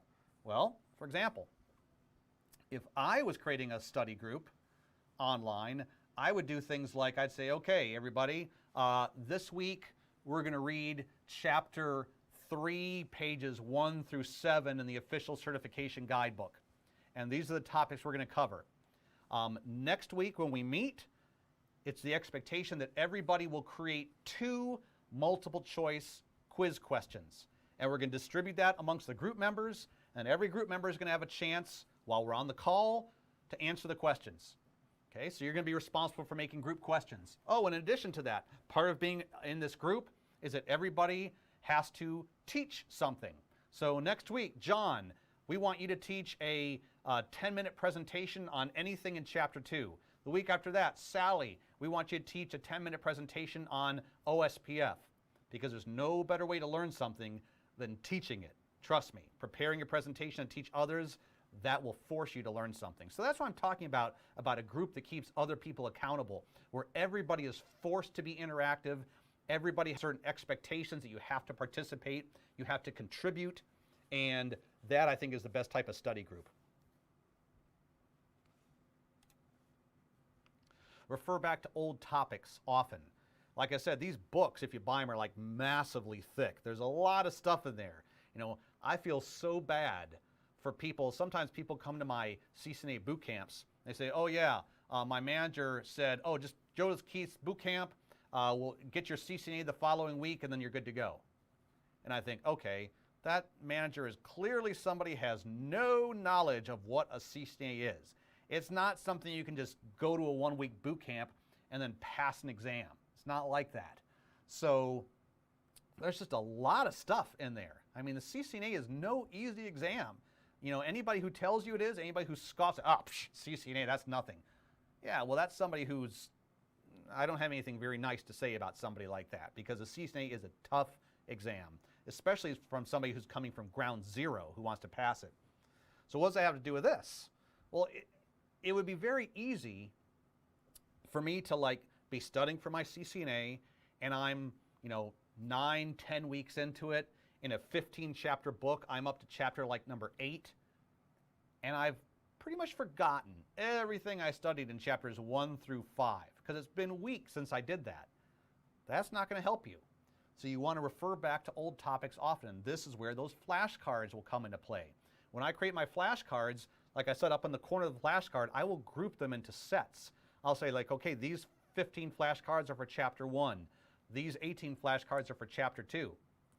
And then during my study time, I always incorporate my flashcards into my study time. So if I'm like doing an hour and a half every single day, a lot of times what I'll do is at the very beginning of my study time, I'll take the first 10 or 15 minutes to whip out my flashcards and quiz myself on them.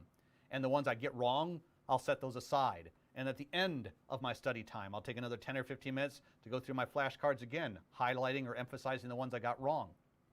And I frequently will intentionally pull flashcards from topics that I haven't studied in a while. You know, do that. You want to go back to those old topics to keep them fresh. You don't want to forget that stuff. There's a lot of stuff to remember. And frequent lab practice.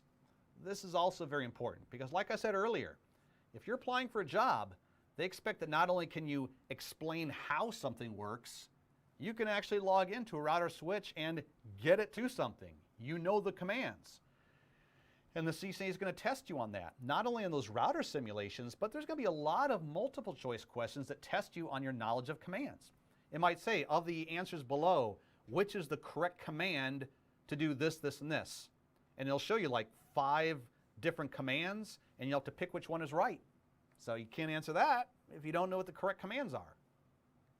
The best way to learn those commands, to get them drilled into your head, is to actually do it. And there's a variety of ways to do lab practice, from totally cheap and free all the way up to super expensive and kind of inconvenient. So let me just talk real briefly about that.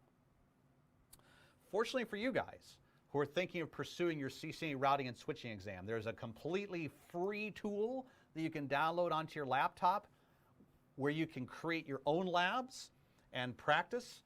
And it's actually created by Cisco. It's called Cisco's Packet Tracer tool. So if you go to our good friend Google again, and you type Cisco Packet Tracer download, here it is. Now you have to sign up for Cisco's Network Academy, but that's free. Doesn't cost you anything. You don't actually have to like go to a school and take exams and stuff like that. You just sign up for Cisco's Network Academy, so you enroll. I'm not going to do it right now because you have to go through about quite a few steps, but then eventually you get to a point where you can download their Cisco Packet Tracer tool. And I'll show you what that looks like here real quickly in case you've never seen that.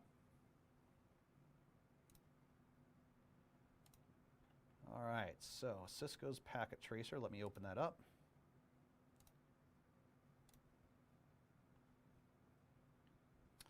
So after you download it, when you first open it up, it's going to look like this. I'll go ahead and expand it a little bit. And from here, you've got all sorts of networking devices down here on the bottom. Like these are routers. These are different types of switches. You also have hubs. And so you can just drag and drop this stuff into your networking space right here. And then this sort of lightning bolt thing is for connecting devices together. So if you're studying for your CCNA, you would know that you need a crossover cable to go from one router to another router. Well, that's probably not going to work because it's gig to fast Ethernet. Anyway, you can build topologies here. And once you've done that, you can just click on device. It shows you the hardware in that device. A lot of times they'll have like a little power button. Like, let me zoom in right here. Like right there, that little power button. That allows me to actually turn the device on or off. But what's really awesome about this is you can click on CLI, and right now it's as if this router was actually starting up and loading right now. And now I can get into the command line and change things about this router. So Packet Tracer is a great tool for doing labs and studying the commands. Now there are some gotchas or caveats with Packet Tracer I do want to make you aware of. It's not like the be-all, end-all. So Packet Tracer is what we consider a simulator. What's that? That means that this is not real Cisco iOS software. This is not running the exact same software that goes on routers and switches if you bought real routers and switches.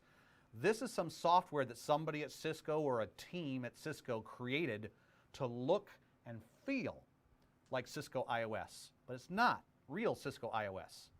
Why do we care about that? Well, a variety of reasons. Number one, you're not going to find every command in here that you would find in a real router. In a real router that's running Cisco iOS, you're going to have a lot more commands available to you than what's here. Now, for the purposes of the CCNA, I would say 90% of the commands you need to know are included in Packet Tracer. But there are a few that are not. For example, for those of you who are watching right now, if you've already been studying for your CCNA, you've probably been studying a topic called spanning tree. And in spanning tree, one of the things you have to learn about is cost and how to manipulate cost on an interface.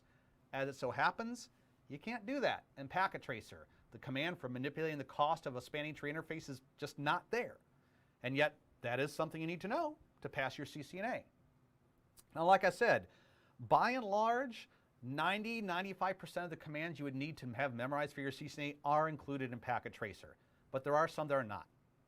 I have also noticed that sometimes Packet Tracer has some weird bugs to it, to where I'll have to like turn off a device and turn it back on again to get it to do what it's supposed to be doing. That's just unfortunate. That doesn't happen a lot, but that does sometimes happen. But other than that, Packet Tracer is awesome for practicing for the CCNA.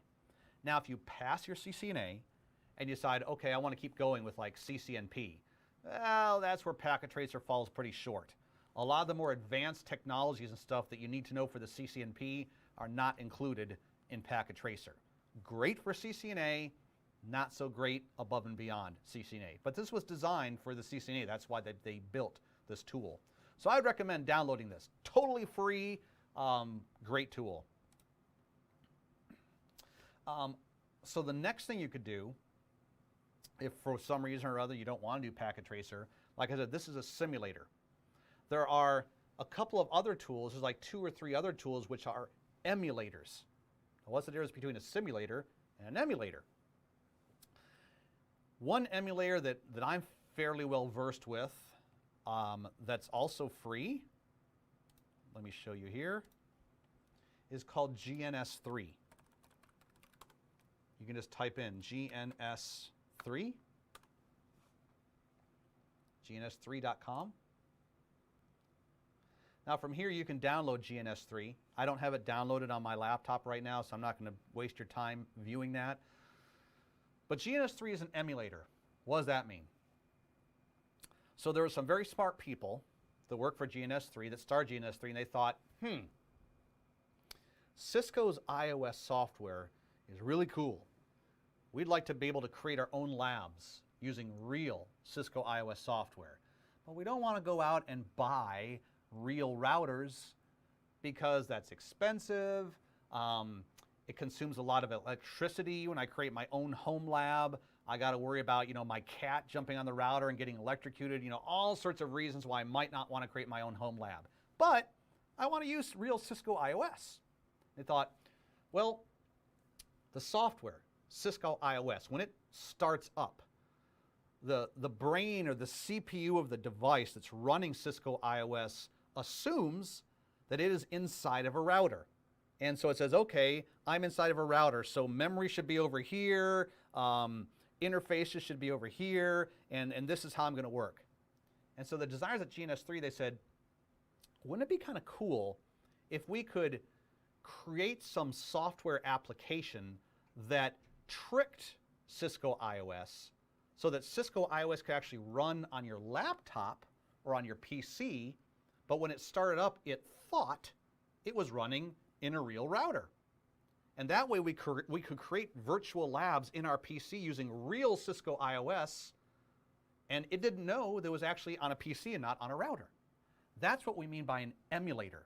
An emulator is something that's actually using the real Cisco iOS software code, but they've done something so that you can run that code not in a real router, but like on a server or on your laptop. And that's an example of what GNS3 is. There's other ones as well. Cisco came out with their own version called Viral, which is the Virtual Internet Routing Labs. Now that's not free. Viral requires a subscription. It's like $200 a year. I would not recommend Viral for people who are starting out the CCNA level, only because Viral is very complicated to get up and running. It's not easy. And especially if you're coming from a non-technical background, like, let's say you're an attorney, or you're working in a kitchen, or, you're a police officer, and you want to study for the CCNA and go into networking. Well, you're not going to have the foundational know-how how to get Viral working. It's not easy. But it's like GNS3 in that it uses real Cisco software, but they've got some other front end so that you can create labs without actually having a real router in front of you. So GNS3 and Viral are great because it's real software, so all the commands are available to you. Whatever you would do on a normal router is right there. The downside to GNS3 and Viral, well, the downside to Viral is you got to pay for it, and it's not easy to get it set up. The downside to GNS3 is that while the GNS3 itself, the software is free to download, you still have to get Cisco iOS software and pair it up or sort of insert it into GNS3. That's not so easy, okay? And I'm not going to talk about how to do that. There are legal and illegal ways to do it, but you have to get certain types of Cisco iOS software to work with GNS3. What else was I going to say about that? Oh, the downside to both Viral and GNS3 is that while they're good for routing stuff, they fall short when it comes to switching stuff. There's actually switching features that you can practice and do in Packet Tracer that you can't do in these things right here. For example, you can't do port security in GNS3. And there's other ones as well. So switching falls short. So that's why I still think that for people pursuing their CCNA, using Cisco's Packet Tracer, which is a totally free tool, is the preferred alternative. And there are others as well out there. There's one called Eve, which is basically very similar to Cisco's Viral, and other ones as well. So I'm going to go ahead and shut this down here. But you'll definitely want to spend time on something to practice the commands and practice labs.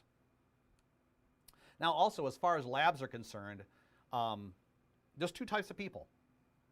There's some people that when they're practicing labs, they would prefer to get a lab that somebody else has created, a structured lab, where it says, okay, here's your objective, make this happen. And that says, here's how you do it. Here's some output, here's the commands you type in, this is what you should have seen. So a lab that you walk through and somebody else has already done the groundwork as far as setting it up in advance. Now we have those here at INE. That's what we call lab workbooks. And let me just show you an example of what that looks like. I'll zoom in here.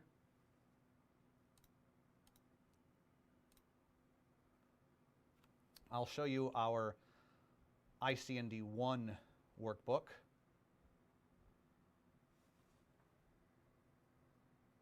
Okay.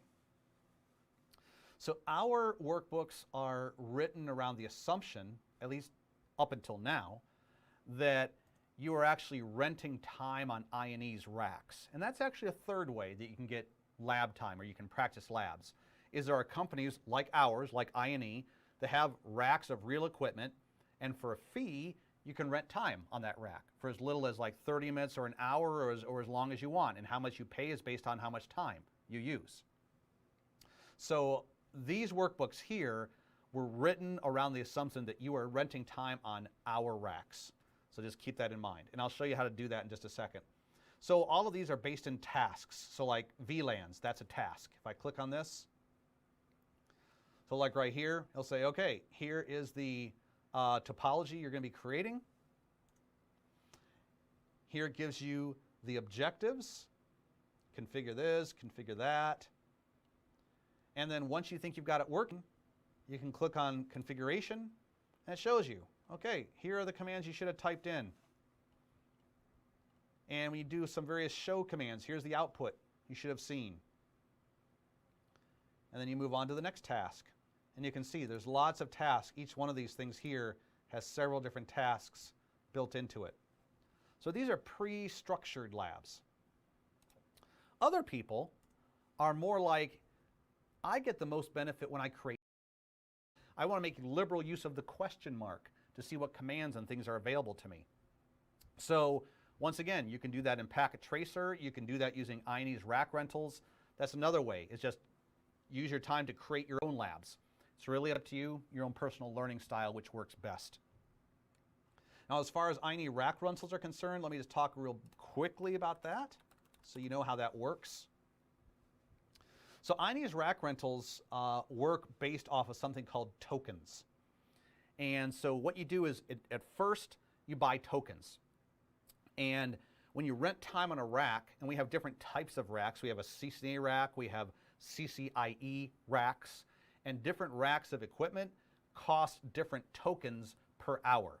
For example, I think the CCNA racks will charge you like 3 tokens for every single hour that you use the rack. So you have to have the tokens in advance, and then it will decrement tokens from your account as you schedule time. So, for example, down here under rack rentals, I'll click on that. So here's where you initially buy the tokens. You get 100 tokens all the way up to 1,000 tokens, whatever you think you need. And then once you've got the tokens, for example, then at that point you would log into the, that's not what I want. You log into the members dashboard. You'd go to rack rentals. And here are all the different racks that we have. Now, if you're watching this course, you're going to be interested in doing the CCNA, CCNP racks.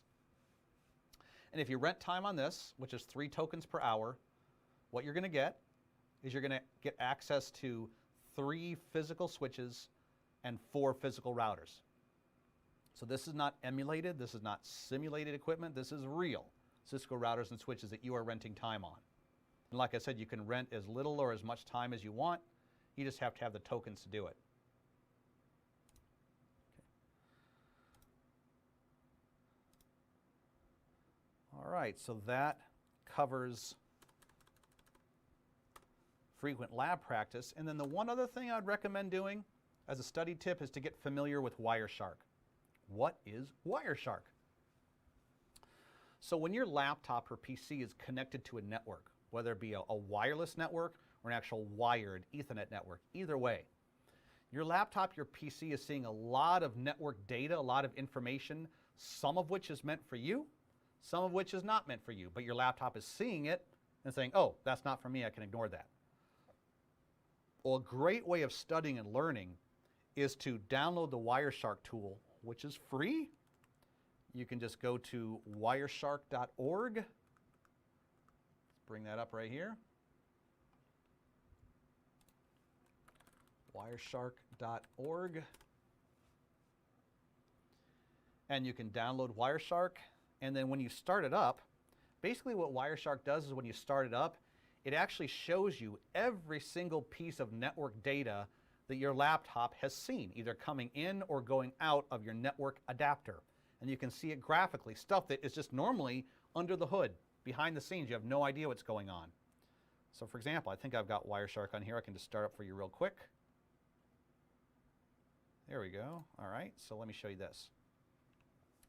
So Wireshark is starting up right now. My first thing is I have to select which network adapter I want to use.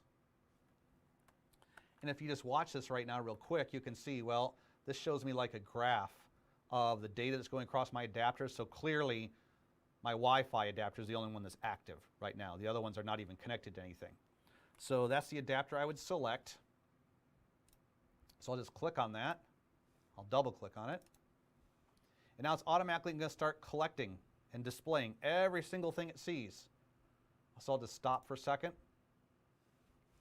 And so, for example, ARP. See right here how it says ARP? ARP is a protocol that you learn at the CCNA level. What greater way to reinforce your knowledge of ARP than to start up Wireshark and actually capture an ARP, and then you can see, oh, okay, here's my Ethernet header. Right, here's the various fields in the Ethernet frame. Oh yeah, that's exactly like what the book says it should look like.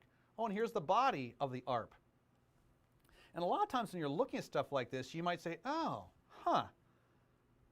hardware size. I wonder what that means. And so you'll Google it, and you'll end up learning things. It'll be like a dynamic learning experience for you because you'll be getting questions based on what you see here, and just your natural curiosity will cause you to go out and research stuff, which will stick with you. That'll stick with you more than just reading something in a book.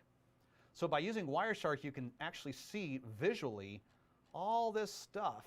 I'm not sure what the heck all this junk is in here, but anyway, great tool.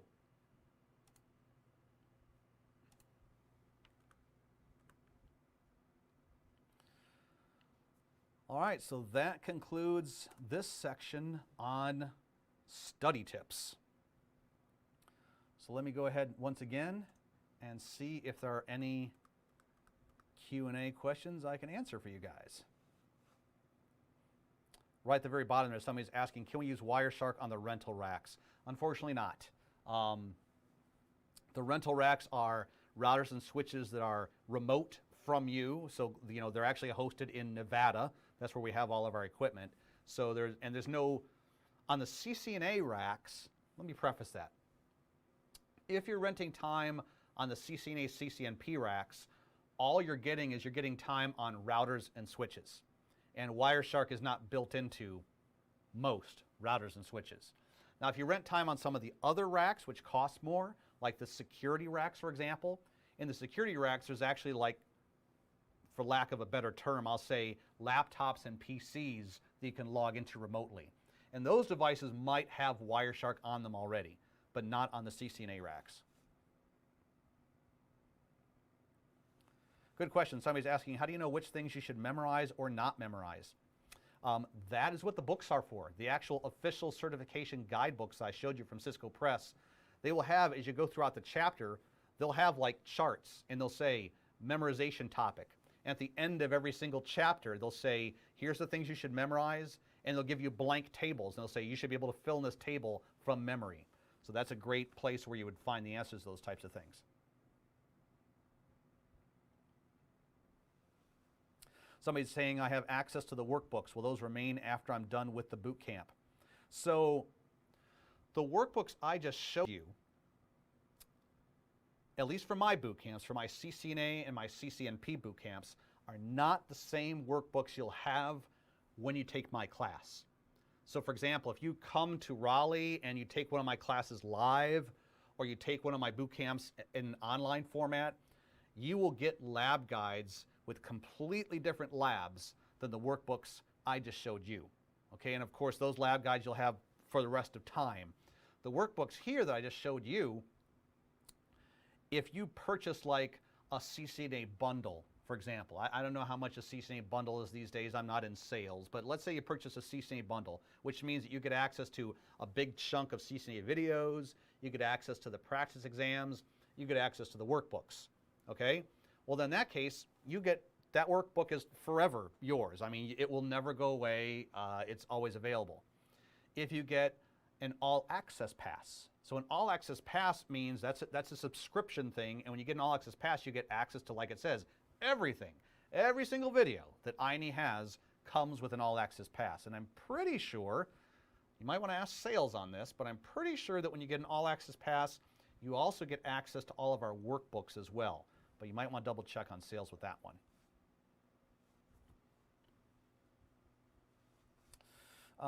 Let's see here. What other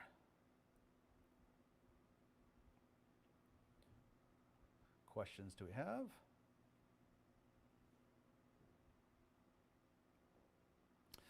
IOU, that's like what I was referring to. So IOU, yes, I know there is an IOU L2, which is like Cisco's version of switches on IOU, but there's still a lot of stuff that can't do. And I'll just briefly explain why. This might go over the heads of some of you guys who are just barely starting out, but think of it this way. Think of your laptop, right?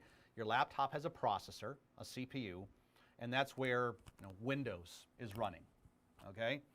But your laptop probably also has some specialized hardware, like you might have a graphics adapter in your laptop, which is a special circuit board, a special piece of hardware outside of your CPU that does all your graphics processing and speed things up and enables you to do things with graphics that your CPU doesn't support, okay? Switches are like that. Switches have a CPU, which does a lot of stuff like spanning tree and other things, but a lot of the features that switches do is not done on the CPU. It's done on these special cards. We actually call them ASICs, application-specific integrated circuits. But it's a special piece of hardware unrelated to the CPU that's designed to do this special thing. All right, let's take it back to the laptop for a minute. If I took Microsoft Windows, okay, and I said, well, I want to play around with Microsoft Windows, I want to learn Microsoft Windows, but I don't have, all I've got is a Mac. All right, I've got an Apple laptop, all right, which runs its own operating system. What I could do is I could create some sort of software, and this probably exists actually, but I could create some sort of software that runs within my Apple laptop that would be like a housing or a container that I could put Microsoft Windows into.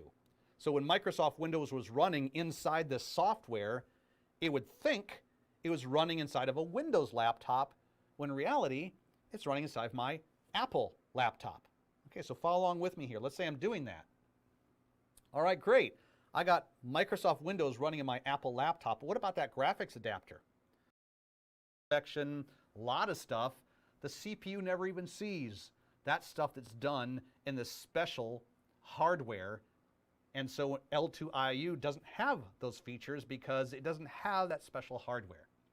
So that's why I say that as far as switching is concerned, L2 IOU falls kind of short. So hopefully that wasn't way too much detail. Let's see.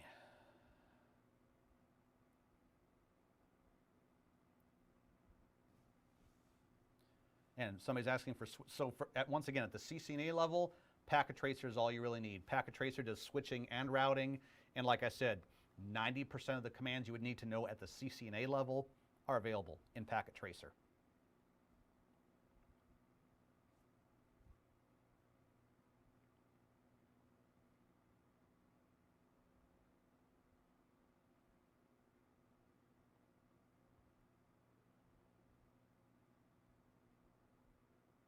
Somebody asked, would a person with no experience get a CCIE? Yeah, it absolutely is possible. There are no prerequisites to getting a CCNA. You can get a CCNA with no baseline knowledge at all. The mid-level certifications, the CCNPs, those require that you have an active CCNA. You can actually take your CCNP exams and pass them, but if you don't have a CCNA, they're not going to give you a CCNP number. The CCIE, which is kind of interesting, doesn't have any prerequisites. You could actually go right straight, and if you studied like crazy and practiced like crazy, you could actually pass the CCIE written exam, pass the CCIE lab exam, and have a CCIE number. and never have gotten a CCNA or a CCNP at all. So absolutely you can do that. I would not recommend it for most people, but you can do it.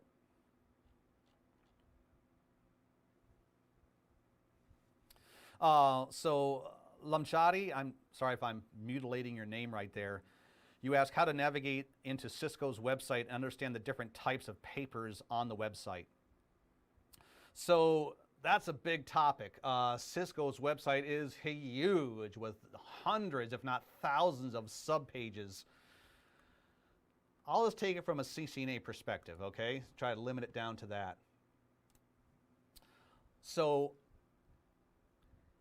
if I wanted to learn a particular topic, for example, let's say you want to learn about EIGRP, which is a routing protocol, because that's something on the ICND 2 exam, and you need to learn it for that. And I thought, okay, I've already read some videos on it. I've already watched some videos on it. I've already read through the official certification guidebook. Now I want to go to Cisco's website and see what they have to say.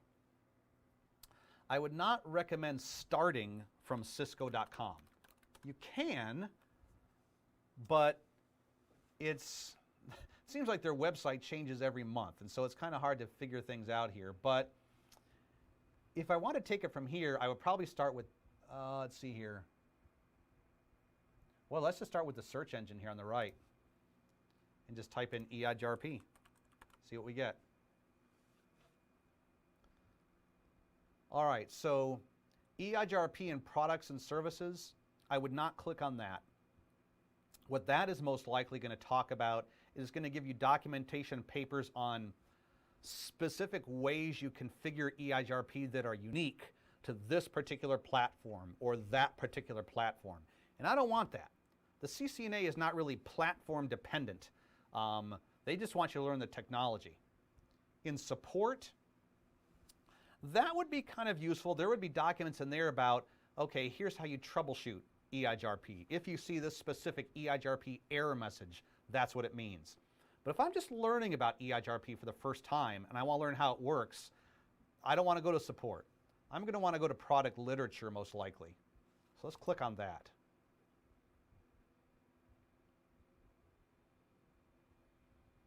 All right, deploying EIGRP, that's probably pretty good.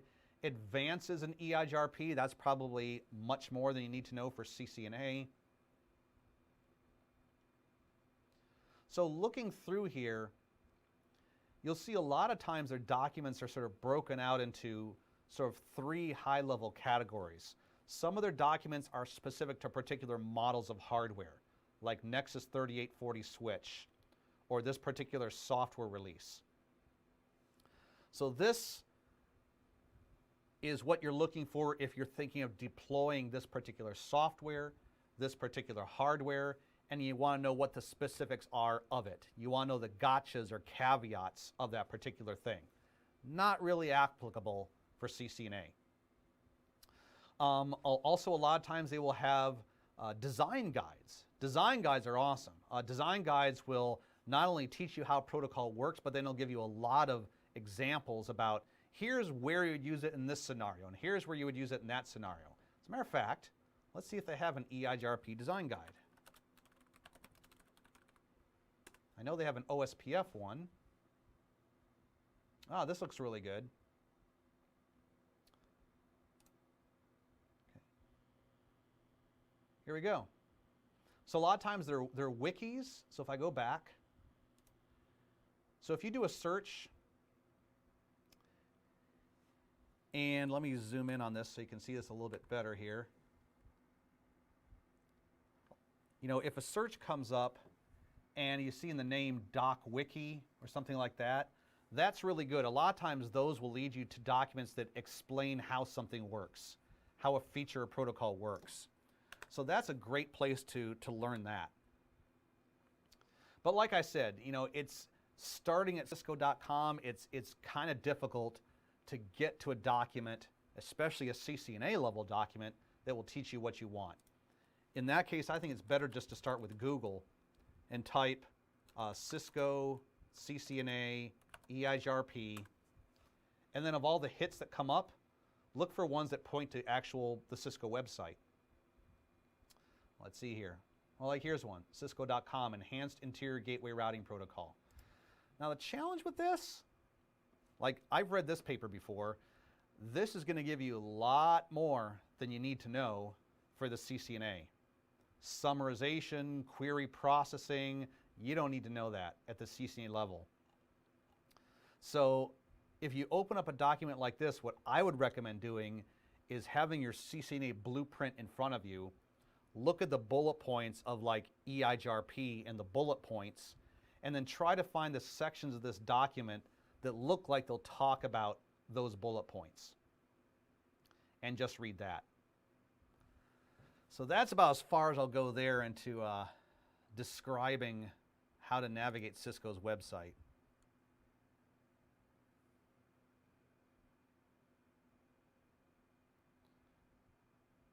Let's see if we have any other questions.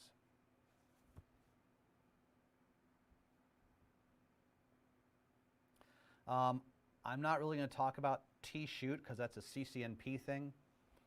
All I will say about T-Shoot is that you don't have to learn any new topics or features to pass the T-Shoot exam. Once you've studied and you pass the route and the switch, you should know everything you need to know about the technologies to do T-Shoot.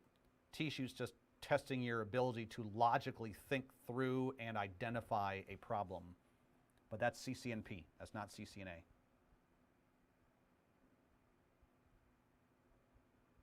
Someone just passed their ICND 2 and it was tougher than you had expected. Yeah, it's not an easy test.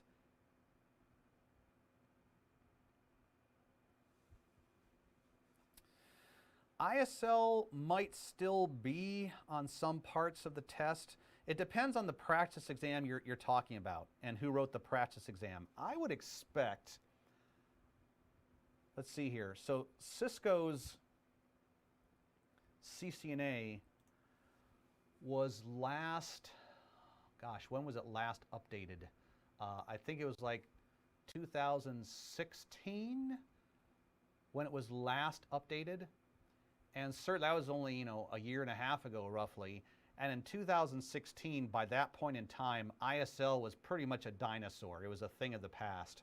So I don't recall seeing, I think the last time I took the CCNA just to see what was on it and to refresh myself was about 7 or 8 months ago. And when I did it, I don't recall seeing any questions about ISL. But yeah, depending on the practice exam and who wrote it, when it was created, you might see something about ISL on there. You might see something about older technologies. And yes, in the Pearson VUE exams, the actual CCNA certification exams, when you get to those simulation questions, you very well might get some IPv6 stuff. Cisco is definitely pushing more and more and more IPv6 into their certifications. Every time a certification is updated, it seems like there's a greater percentage of IPv6 in that cert. So absolutely you want to know IPv6. Don't think you can ignore that.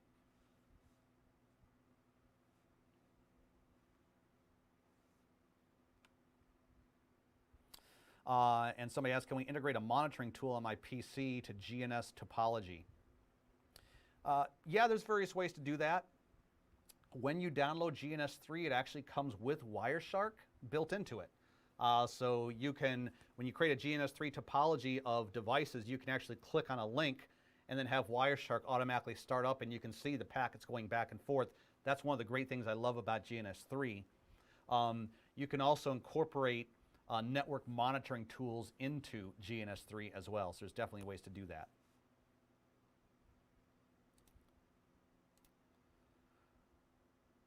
All right, so I just have a couple of other quick sections here, and then we will be done. This next section here is really fast. I call this personal observations. So this is just like what my experience was the last time I took the exam, just some little factoids here and what I saw, and maybe it'll help you guys out. So notice that if we go to, once again, if we go back to Cisco's website and we look at ICND 1, let me make this a little bit bigger. So ICND 1 and ICND2 are both the same in that the time they give you and the quantity of questions is the same. So, come on, there we go. So both exams are 90 minutes long, and you can see here you will get somewhere between 45 and 55 questions. So that's for both ICND1 and ICND2. Now if you take the composite exam, I'll show you that. That's the 200-125. That exam is the exact same amount of time, 90 minutes, but there's more questions. That is 60 to 70 questions for that one. So be aware of that. Now, what did I actually see? Well, the last time I took it, I took this one. I took the composite exam. Because it's not free. You know, my company has to pay every time I take these things. So when I took it, let me get rid of this. Okay. So the composite exam says you'll get between 50 and 70 questions. I got 64. So that's how many I got. I got 64 questions within those 90 minutes. So that's how long you have. As far as scoring is concerned, an absolute perfect score is 1,000, and you need to get at least 810 to pass. Now this raises another question that a lot of people ask. How do they score it? Does a simulation give you more points if you get that right than if you get a multiple choice question correct? If I'm doing one of those testlets that's kind of like a simulation, but it has 3 or 4 multiple choice questions built into it. If I get one of those multiple choice questions wrong, does that mean the whole thing is wrong? If anybody tells you that they know the answer to those kinds of questions, they are lying. I hope I don't offend anybody out there, but I'll tell you this. How Cisco scores their exams is a very closely guarded secret, even at Cisco. I worked at Cisco for 17 years. During many of those years, I was an internal technical instructor teaching Cisco's own engineers, their own technical assistance center. I worked very closely with the part of the company that created these certification exams. And nobody, even at Cisco, unless you worked in that super secret group right there, even internally at Cisco, people did not know how these exams were graded. They didn't know if a particular question gets partial credit or not. There's just no way to know. So somebody who tells you, oh yeah, you'll get partial credit on that, I would say, really? How did you get that information? Do you actually personally know somebody who wrote the exam? Because they would get fired if they told you that. So nobody knows that. Unfortunately, you're not going to be able to get that information. As far as simulations, I only got one. I got a single simulation, so there wasn't a lot when I took it. This, I think, is something I always tell people to do. You know, if you fail, you know, if you pass the test, hey, you can ignore that last bullet point. But if you're the 70% of people that fail the exam, here's what I recommend. So as you're going through the test, whether it be CCNA, CCNP, even the CCIE written, when you come to a question, and you're thinking, oh my gosh, I have no idea. I either didn't study that, or I remember studying it, but I just don't remember what that timer was. I don't remember the answer to that. Here's what you do. Well, clearly you're gonna have to guess on that question. But before we move on to the next question, on that laminated sheet of paper right there that they give you with that dry erase marker, make a your car. Get in your car. Before you start that engine, lean back, whip out your smartphone, whip out your tablet, whip out something that can record your voice. Lean back, shut your eyes, and do a brain dump. Start talking to yourself. Okay, there was a question there on frame relay delcies. I didn't know what that was. There was a question there on the EIGRP hold timer. I didn't remember what the timer was for that. There was a question there on what the required parameters were for OSPF adjacencies to form. I totally got that one wrong. And then eventually, after a few minutes, you'll be all, okay, I think that's it. I can't remember anything else. Stop. Now, go back to your house. Go back to your office, and when you have a chance, replay that recording to yourself and dictate it into like Notepad or WordPad or something, and now you'll have created a study guide for yourself of the things that you know that you got wrong. But don't wait to do that until you get back to the office. Do it right there in the parking lot. because there's going to be no greater time when all that stuff is fresh in your mind. If you wait the 15, 20, 30 minutes to get back home or get to your office, you will have forgotten a good 25% of those questions you got wrong that you would have remembered if you did it while you were in your car. So that's what I mean by brain dumping your car. Absolutely do that.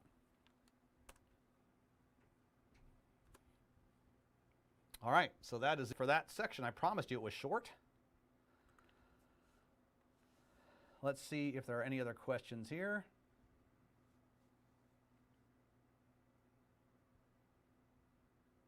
Okay, looks like somebody's asking some more about GNS3 stuff.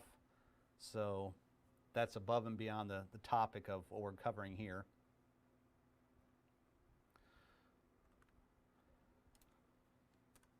All right, this last section, I think it's the last section. Let me just make sure here. Yeah, so this is the last section we're going to talk about, and then we're done for today. Our common pitfalls. Like I mentioned, as people are studying or thinking about studying, things that they do or possibly don't do that derail their studying efforts, and how you can not do that stuff. All right, so here they are. I've got basically 4 things to keep focused on. Number 1, failure to create or adhere to a dedicated schedule. If you think, you're driving to work, you think, okay, I'll study CCNA sometime when I get a chance. Guess what? You're going to get home. It's going to be 8 o'clock at night. You're going to be exhausted. Your infant's going to be cranky and tired and throwing up on the carpet. Your wife's going to be ticked off because you missed dinner, and you missed your chance to study for your CCNA. And day after day after day is going to be like that, and you will find that weeks have passed, and you were lucky if you managed to carve out an hour to study for your CCNA. So you want to make sure that you put on your calendar from 8 p.m. to 9:30 p.m., I'm going to go in my office, I'm going to close my door, I'm going to kiss my wife goodbye as if I was going to Alaska, and I'm going to study every day at this time. If you don't create a dedicated time slot for yourself, you'll miss it. Days, weeks, months will go by, and you will miss so much time that you could have been studying because there are always distractions to take you away from your CCNA. Becoming overwhelmed. Okay, you're right. There's a lot of material. There's a lot of material. And it's very easy to say, 600 pages. How am I going to memorize that? Okay, slow down, take a breath, take a nice glass of red wine, have your spouse fan you with a feather or something and just relax. And bear in mind, number 1, just concentrate on what you're learning today. Don't look at the 500 pages that you have yet to go through. Just focus on the topic you're learning today. Create flashcards on the topic you're learning today. Go through those flashcards. Go through the older flashcards that you did yesterday and a week ago and a month ago. Keep going through those. Create labs. And this is one thing I like about the idea of creating your own labs. Workbooks are great. I have nothing against workbooks. But personally, what I like to do is create my own labs. As I'm reading about something, I like to think in my head, how could I do that with my own equipment? Or how, if I rent time on Einy's racks, I know I've got 3 switches and 4 routers. How could I use that topology to practice this concept right here? And I layer stuff. In other words, maybe in week 1, the lab I'm creating is pretty simple. I can create the lab and do it in like 20 minutes because I'm only really playing around with 1 or 2 things. But by the time I get to week 15 and week 19, my lab could take me 2 or 3 hours because I'm creating a lab that has me do stuff I learned from week 1, and then on top of that, I'm doing stuff I learned from week 3, and on top of that, I'm doing stuff I learned from week 9. So you want to create your labs to be more and more complex so that you're constantly practicing the older stuff you learned, and you're not forgetting that stuff. Another common pitfall, not learning IP addressing and subnetting well. You want to have IP addressing and subnetting down cold, absolutely flat. For example, if I do something like this,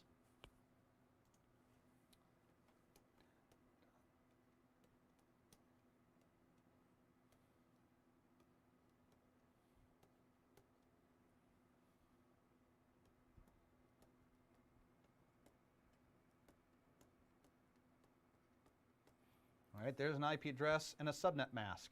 And if I was to ask you, what is the IP network or what's the IP subnet that that particular host lives in? By the time you take your CCNA, you should be able to look at that and within a second say, oh, that's 10.140.32.0. As quickly as I just did it, you should be able to do it. You don't want to be wasting precious seconds and minutes saying, oh man, okay, I got to do the binary 255, that's 8 ones, 8 more ones. Oh man, 224, what's that? That's 128 plus 64 plus 32. You will die, all right? You will not pass your CCNA if you're going into it, and that's how you're thinking about binary and subnetting and addressing. You want to have this stuff down cold very quickly. And then lastly, what I call neglecting the trivial points. So as I said, as you're going through these books, you might read something that says, when two OSPF routers are forming an adjacency between each other, they will send IP packets in IP protocol 89 to each other that blah, blah, blah, blah, blah. Hold on a second, there's a number. They would not have mentioned protocol 89 if that wasn't something that was important. So anytime you see a number, anytime you see a timer value, anytime you see an acronym that you don't know, all those are what I call trivial points.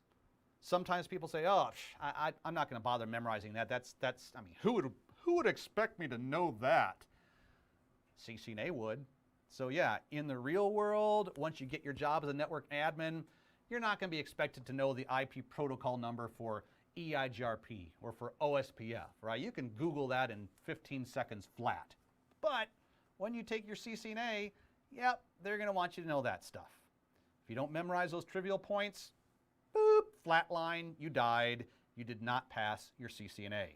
So those are the 4 common pitfalls that people neglect to do who fail their CCNA. All right, so that was my last topic for today. Let me see if there are any remaining questions here. Can we use scratch paper to jot down our to the ends? Well, like I said, you're not actually have paper when you go in there, but they will give you that laminated piece of paper. It's like an 11 by 17 with dry erase markers. Absolutely. Before you start the test, before the counter starts counting down, that might be something you want to write down on there real quick. You know, your 2 to the power of 1, 2 to the power of 2, 2 to the power of 3. You want to write down your memory mnemonic of the OSI model, right? All people seem to need data processing. Please do not throw sausage pizza away, you know, whatever it is. So that kind of stuff, absolutely. You want to write that down before you start that timer. And somebody asked, what do you recommend to study CCNP switch without the use of physical hardware? I know you guys are going to say, oh, you're just marketing I&E. You work at I&E, so of course you would say that. Well, look, yes, I work at I&E. And yes, I want my company to make money so I can still be employed. I'll be honest about that. But the truth is, if you're studying for your CCNP switch exam, you need to have access to a real switch. I'm sorry, that's the way it is. There's a lot of stuff, especially the switching security features like private VLANs and DHCP snooping, that you're just not going to be able to practice in anything but a real switch. So I think our rack rentals are an amazing deal. I mean, for $100, you can get 100 coupons, which translates to roughly 33 hours of practice on our CCNA CCNP racks, in which you get 3 switches. That's a pretty good deal for $100. I'm sorry, but it is. So that's what I'd recommend. You're gonna have to get real switches somewhere. If you don't want to buy them yourself, rent time on our racks. That's what I think is the best idea. What other questions do you guys have?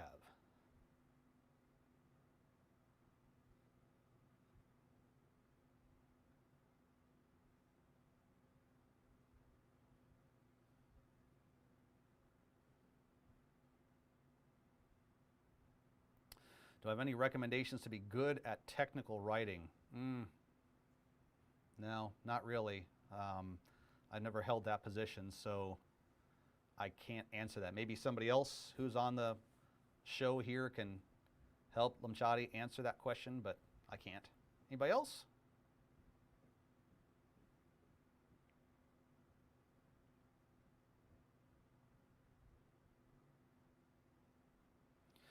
All right, well, it looks like things have wound down. Do I like beer? Yeah, I like beer. I actually like red wine more than beer, so if you want to ship me out a case of red wine because you're just so thankful that I spent my precious time teaching you today, I certainly won't turn that away. From CCNA to CCNP, how hard is it? Well, I mean, CCNA is 2 tests, CCNP is 3 tests. But the good thing is that the 3rd test in the CCNP, the T-shoot, you don't have to learn anything new. It's not any new technologies. But there is, I would say, so if you use that same study schedule I talked about, where an hour and a half a day, Monday through Friday, and then 3 hours on Saturday, 3 hours on Sunday, if you use that same schedule, where it would take you anywhere from 6 to 8 months to get your 2 tests for CCNA, I would expect it to take a year, 6 months for the switch. Actually, no, switch is a little bit easier than route. So I'd say probably 4 months for switch and 8 months for route. And then right after you pass switch and route, there's no reason not to do T-shoot. You shouldn't have to spend a lot of time studying for T-shoot. Just go out and do it. Especially if you've already been doing labs and you've gotten experience with what things look like when they break. And we have a T-shoot workbook, by the way, that has configurations you can download onto our racks that have intentionally broken things and you have to fix them. So I'd say about a year. Why does INE include Python? Well, that's because we got a lot of stuff. You know, when INE started, we specialized in Cisco, but we're trying to branch out. So in addition to Cisco videos, we got videos on everything under the sun, right? Python, software-defined networking, CI, SSP, if you're thinking about security, all kinds of stuff, anything that might float your boat there.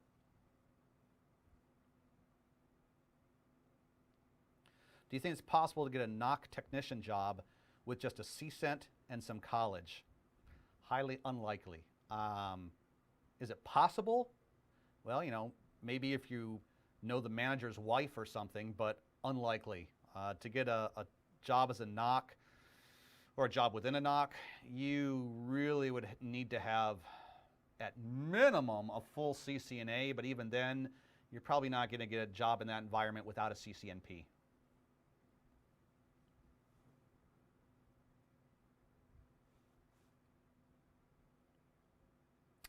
CCDA and CCDE. Nope, those are not new certifications. So the CCNA, NP, and IE, all of those focus on knowing how a technology works, what might break it, how to discover when something's broken, and how to fix it. That's what that works for. But if your objective is, hey, I want design with this stuff. For example, I want to learn in a particular environment which is better, you know, EIGRP or OSPF. When would I use this feature? When would this feature not be appropriate? Given this size of a network, what features would be appropriate for that, whereas a much larger network, those features wouldn't really work. That's all design-related stuff. And the CCDA and the CCDE, that's all design. Cisco Certified Design Associate. They have DPs, which is in the middle there, and then CCDE is a design expert. So that's a whole different track about learning how to design networks.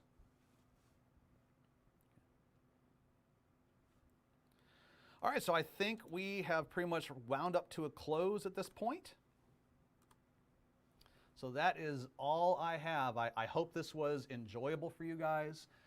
For those of you who are actually thinking about, I wonder if I want to pursue my CCNA. Hopefully this has sparked the fire in you to try it out, to go for it. It's a great certification. I highly recommend you try it out, you do it. And you have my information there, so if you ever have any questions, feel free to reach out to me. Other than that, I hope you guys all have a great weekend. I wish you the best in pursuing your Cisco Certified Networking Associate, and let me know how you do, you know, as you take the exam. any observations you had, anything you want to tell me about, or just say, hey, Keith, I got my CCNA. I'm always saying, awesome, good job, congratulations. I love to encourage people to do that. So thank you, everybody, for watching, and have a great weekend. See you later.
you.